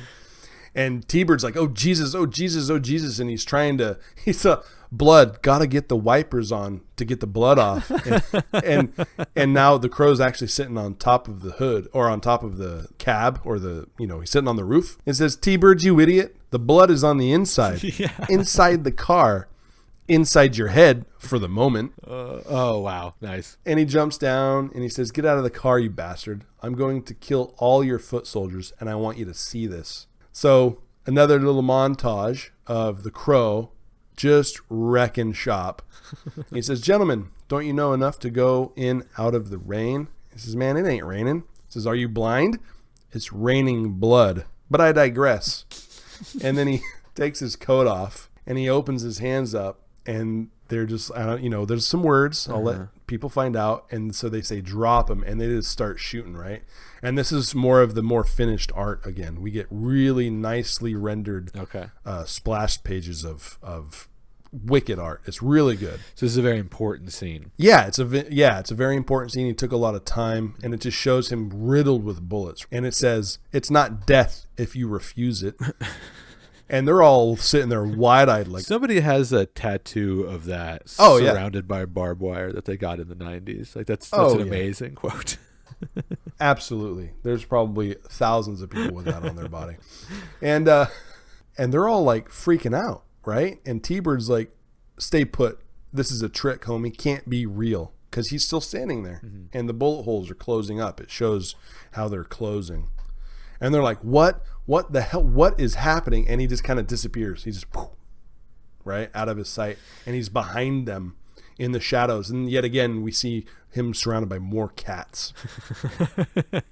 And they're like, anybody's... It would be at that point in my gooning career that I would turn the gun on myself. Like, if I'm here to defend you, and there's a ghost clown of vengeance who has just absorbed 36 bullets and is surrounded by cats. Right. No, this ain't going to end well. Just take yourself out. Just right through the temple, go down, and let them deal with the rest of it. I'm out. Yeah, I agree. It's like, you know what? This guy, no chance, right? So they're freaking out. It's so funny. And he has no guns now. He just grabs the guy from behind and starts snapping necks, right? Wow. And it's really good art. This is there's been a lot more time put into these panels, so it's a lot more detailed. I wonder if he maybe started here and worked his way back. It's very possible. You know, like you just get some visceral stuff out of your system, you know, or like this is like, yeah, I need to spend some time here, you know, and then you write the sad stuff. You kind of draw that, you know, you get through that as quickly as you can. Right. It does feel kind of like he was practicing as he went. Does that make sense? Like his art seems to have gotten better. Like he's building up to this. Yeah. Right. There's a lot of gunplay. There's a lot of death. It's a great sequence. It's really I use the word fun. It's not a fun situation. But you get what I'm saying. Yes. He says, "Oh, you sewer rats are so faithful. You cause me to blush to my bones. You never stop dying for me." So he's in a pile of bodies, and he's just, oh, you pieces of garbage, never cease to throw yourself at me so I can get sweet, sweet relief from taking you out. And then he proceeds to kill the rest of them, right? Sure. It's just him. There's a couple more really gruesome things that he does that this is the end of the book. Sure. I don't want to give a lot away. Yeah.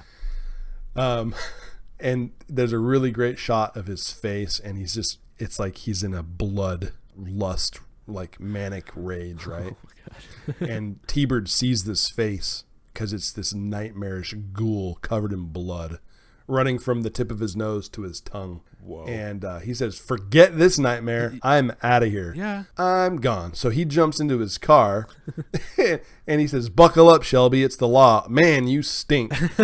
Because he's just this dead guy in his seat now. Gets in, takes off, and hits the gas, right? He's gone. And the bird lands on his shoulder again and says, does T-Bird know where he's headed? No. He doesn't know, but I know. the Crow knows exactly where T-Bird's going to drive to. Dun, dun, dun. And T-Bird's like says, "So long, Detroit. Got some brothers up in Flint. Walking Nightmare won't never find me there." Yeah, that's not far enough. He says, "God damn it, Shelby. Quit flopping your slimy head in my lap. You make me sick." Because he's driving crazy, so this dead body's just kind of flopping around. And then he's like, "I ought to stop and dump your dead ass, but ain't no way I'm slowing down for nothing. That dude ain't never going to catch up." And he says, "Shit." And you see he's being chased in another car. He says, "This is the wrong road. This is the wrong road. This is where." So it's back out onto the dirt road. And he gets run off the road by the Crow. It shows he wears sunglasses, and there's a reflection of the bird, and it makes him swerve, and then the car flips. And as the car flips, it kind of lands on his legs and crushes him, right? Okay. And he's laying, like, he climbs out of the car and he says, "Oh, Jesus, my legs are all busted up." And then Eric pulls up and gets out and says, and T-Bird's like, "Come on, do it, you pussy. You ain't shit," right? And the Crow's like, "Hey, T-Bird." He's just like, "Hey." So, and then he says, "How many angels can dance on the head of a pin?" Oh, God. And T-Bird's like, "A fucking quiz?" Yeah, more Joker shit. "Man, I don't know. It depends on the tune." And it's T-Bird leaning up against, his legs are all busted up, and the car is flipped onto its side. And he's leaning up against the back. And the last shot we see of T-Bird is a low shot of Eric holding a hammer. Ooh. And that's all she wrote. That's no way to go for T-Bird. Oh, good. That wasn't going to be a quick death. No, good. We don't see him die. We don't see T-Bird die, but we know that he dies by hammer. That's all we need. Yep. So T-Bird, and that's the last one. T-Bird was the last one who needed to die. And then the last few pages are kind of like the movie. It doesn't really show him traveling to this place, but it's the cemetery. It's some angelic figures, some statues, a door that's open, shows a door that's open, and that's that door I was telling you that's obviously a Photoshop. Okay, got it. It's an old black and white photo that's just in there. And then it shows two graves, and he says, "Hello, Shelley, it's over, baby. I'm coming home." And it shows him leaning against his own gravestone, and then more flashes of memories of them together on the day that they were engaged, or the day of their celebration of their engagement. And then it shows the Crow flying above his head, but kind of now not a solid thing. It's kind of ghostly, like it's leaving. And then it shows more angelic statues, them kissing. And he says, "Remember when you said mine and I said forever, and you said only forever?" And he says, "It's forever now." And then he's back in his grave, and that's it. Whoa. Oh, man. Yep. Oh, and also it shows him, putting the gun down. Oh, well, that's good. That's good. You don't want to bring a piece into right. heaven. It might set off the wrong tone. Yeah. Wow, that was definitely the most dramatic story I've heard in a while. It's very, very dramatic. Very sad. It's nothing but sadness. Like, I did Identity Crisis before this, and it had kind of a similar story, but it was like, but also Superman's there. Like, this is just like... Yeah, you have the comfort in knowing that there's like actual ridiculously overpowered angelic type beings that are there to make the day better. Yeah, I know, like in the back of my head, like Superman will help. And in this, it's just like, in your time of need, you just get like a mean crow who shows up and tells you to like do worse shit. Yep. Do horribleness. It's your job, and then you can go back to sleep when it's done. Wow. Well, that was really good though, man. That was a hell of a story. Like, and it's nice. It's so encapsulated. Like, it's just wow, start to finish. It's perfect for that. Yeah, it's not surprising that it turned into a movie so fast. I know, because the story's perfect. But it really, it has a very cinematic pace to it. So would you recommend people check it out? Absolutely, 100%. The movie, like I said in the beginning before we started this saga, was very much one of my favorites. Still is one of my favorite movies. The book is amazing. Horribly sad. It's way more tragic than the movie. The movie is very heroic in a way. You have very big moments of of him being a superhero, you might say. Good music. The music is amazing. The art direction is amazing. All the actors did a really good job. Yeah. But the book, it's a lot stronger. Yeah, it's definitely denser. So it's a lot heavier of a story. With the movie, it's more of like, here's this terrible thing that happened. Now let's watch Bruce Lee's son do some really cool action sequences. Like that's kind of how it's it's paced more for the movie. But yeah, this is really like all right, well here's the fuel and here's the fire, and they're kind of in equal pieces. Also, fun fact, the movie was about half as long as this podcast. I'm sorry, I went really long. It was a good story. And as you know, it was pretty dark. It was pretty dense. It was pretty evil. So I thought, as a nice quick aside, we would move on to the hold list. Yes. And Jeremy, I know you've been talking for a while, but I thought you might like to take a quick break and tell us about your adorable new kitten. Yeah. So on a much happier. Yeah. Speaking of people accumulating cats, tell us about your new. So I used to not like cats, and I'm still very much allergic to cats, but my wife really wanted a pet, and I'm not ready for a dog. Long story short, I can deal with a cat as long as I don't like rub it on my face. I can pet him and all that is fine, but I just can't spend too much time with him on me or else I'm miserable, right? Yeah. He's a very young kitten, and he's all black except for he's got a little white spot on one of his toes. Aww. And we named him Bruce Wayne. Yes, that was my favorite part. I was going to say, okay, now what's his name? Bruce Wayne the Bat Cat. He's about 8 weeks old, I'd say. 8-9 weeks old. Very young. And he's full of energy, and he's just the cutest little furball. It's so sweet. I've been listeners. I've been getting regular updates. Jeremy isn't one to share a lot of pictures and stuff, but like somebody with a new baby, I'm suddenly my phone is blowing up with pictures of kittens, which is nice. I'm spending most of the day here alone editing, and every now and then I get a little boop, boop, and I look and it's a picture of an adorable kitten, which is something that everybody needs in their life. Who's just running around playing. Well, good. I'm glad that at least from here, from this recording, you can now and then go play with a kitten, because I think that's really critical for you right now. Having yes, I'm going to have lunch and then play with a kitty cat. Yeah, because listeners, we've been working on this episode for a little while, and I know that Jeremy's just been wallowing in the misery of the crow for weeks now. So thank you for getting through that. We appreciate it. You're welcome. My pleasure.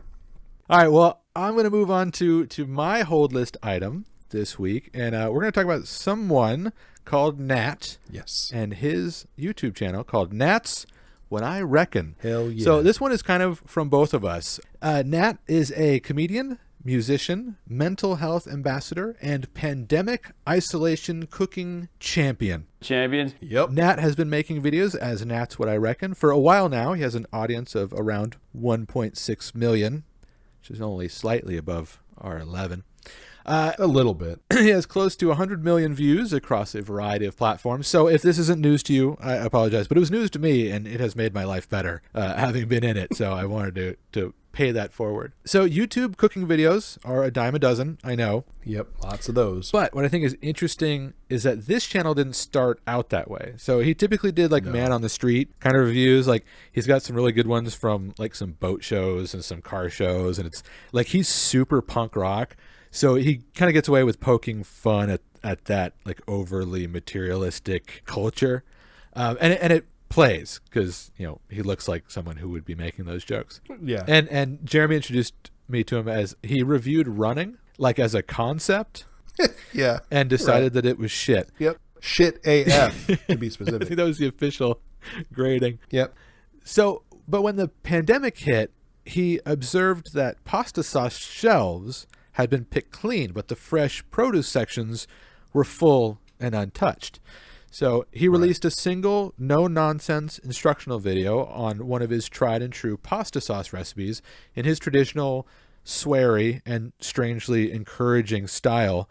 And boom, the clip went to whole new levels of viral for him. Oh, yeah. And so now he's kind of pivoted his channel towards cooking, and most importantly towards getting people into cooking with fresh produce and away from packaged meals. And being extremely simple. Yes. Yeah, these are all very doable things. There's kind of not a lot of mystery there. It's pretty clear and concise. It's also going to pivot us into our IRL Hero of the Week segment. So recently, as of this recording, Nat did a special for Sacred Heart Mission, who specializes in services for the homeless. So the challenge was make a good, filling, nutritious meal for under $4 per person. Now, $4 is the average cost of a hot meal for a homeless person. Right. And with more people than ever struggling to make ends meet and provide for their families, it seemed like an appropriate target to shoot for. And many people are, understandably, using a lot of inexpensive packaged meals to stretch that dollar. I know I do it. I'm a grocery outlet queen. But Nat is always focused on fresh, real ingredients, and he's super punk rock, so the good stuff is never expensive. Right. So here's a quick clip from his YouTube channel so you can get a taste of his style, and a quick language warning if you have your kids in the car with you, earmuffs. And if you've listened to the rest of this episode with your kids in the car, what the hell's wrong with you? Yeah, what the... Sounds fucking great. Why not? I can tell you a bunch of reasons why not. Here's one of them. Vegetable powders, pumpkin, 6%. Bacon powder, 0.8%. Fuck yeah, powdered bacon. I think what's most fucked up about this garbage is that it's got fucking meat in it that lasts on a warm shelf till 2022. No fucking thank you. I love the way he presents. Isn't it great? I love that. Yeah. So he also has a new book you can pre-order. It's called Uncook Yourself, a Ratbag's Rules for Life. And that's at natswhatireckon.com. It's I need to pick that up. I did. I you did? pre-ordered it. It's sold through an Australian independent bookseller. Fortunately, they support international orders, so that's how I got it. Bonus, free shipping. So if you were thinking about ordering it through Amazon to save $1, it's not there. And as Nat would probably say, fuck Amazon. Right. So check out Nat's What I Reckon on YouTube or natswhatireckon.com for more information. And Nat, you are our first international Hero of the Week, so congratulations. You won't be disappointed with his channel. It's amazing. It is really great. Unless you're somehow averse to swearing, but I don't think you'd be listening to us if you were, unless you're trying to cancel some. Well, I don't know. Now, he's great. Here's what I find, though.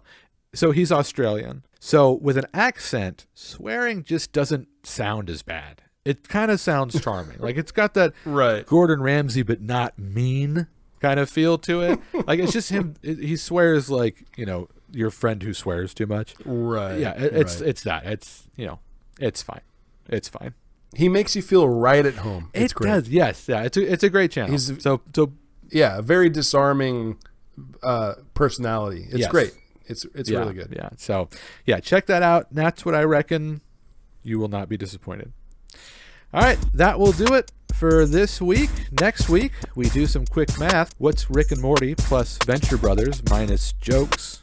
The answer is 2013's artistic masterpiece, Black Science, brought to us by Image Comics. Yeah, I'm actually really excited for this one. I almost picked up the first trade of it not too long ago, so I'm really curious. It's a great one, and unfortunately it kind of gets away from the current subject matter. It's adventures, it's like hijinks with high science. Like it's we could use it. Yeah, it'll be nice. We'll throw that in there. No rape. No, I don't. No murder. I don't think so. Maybe some murder. Could be, and if so, I'll make it brief. All right, email us at mindingthemultiverse@gmail.com or find us at This Multiverse on Twitter to recommend story arcs, tell us what we're wrong about, or if you have any old videos of yourself slowly goth dancing to the Crow soundtrack, send them in. Jeremy could use some new moves. Mine are pretty stale. I need some new material. Help him out. Yeah, help me out. For Minding the Multiverse, I am Gabriel. And I'm Jeremy. And remember, all of this is now canon.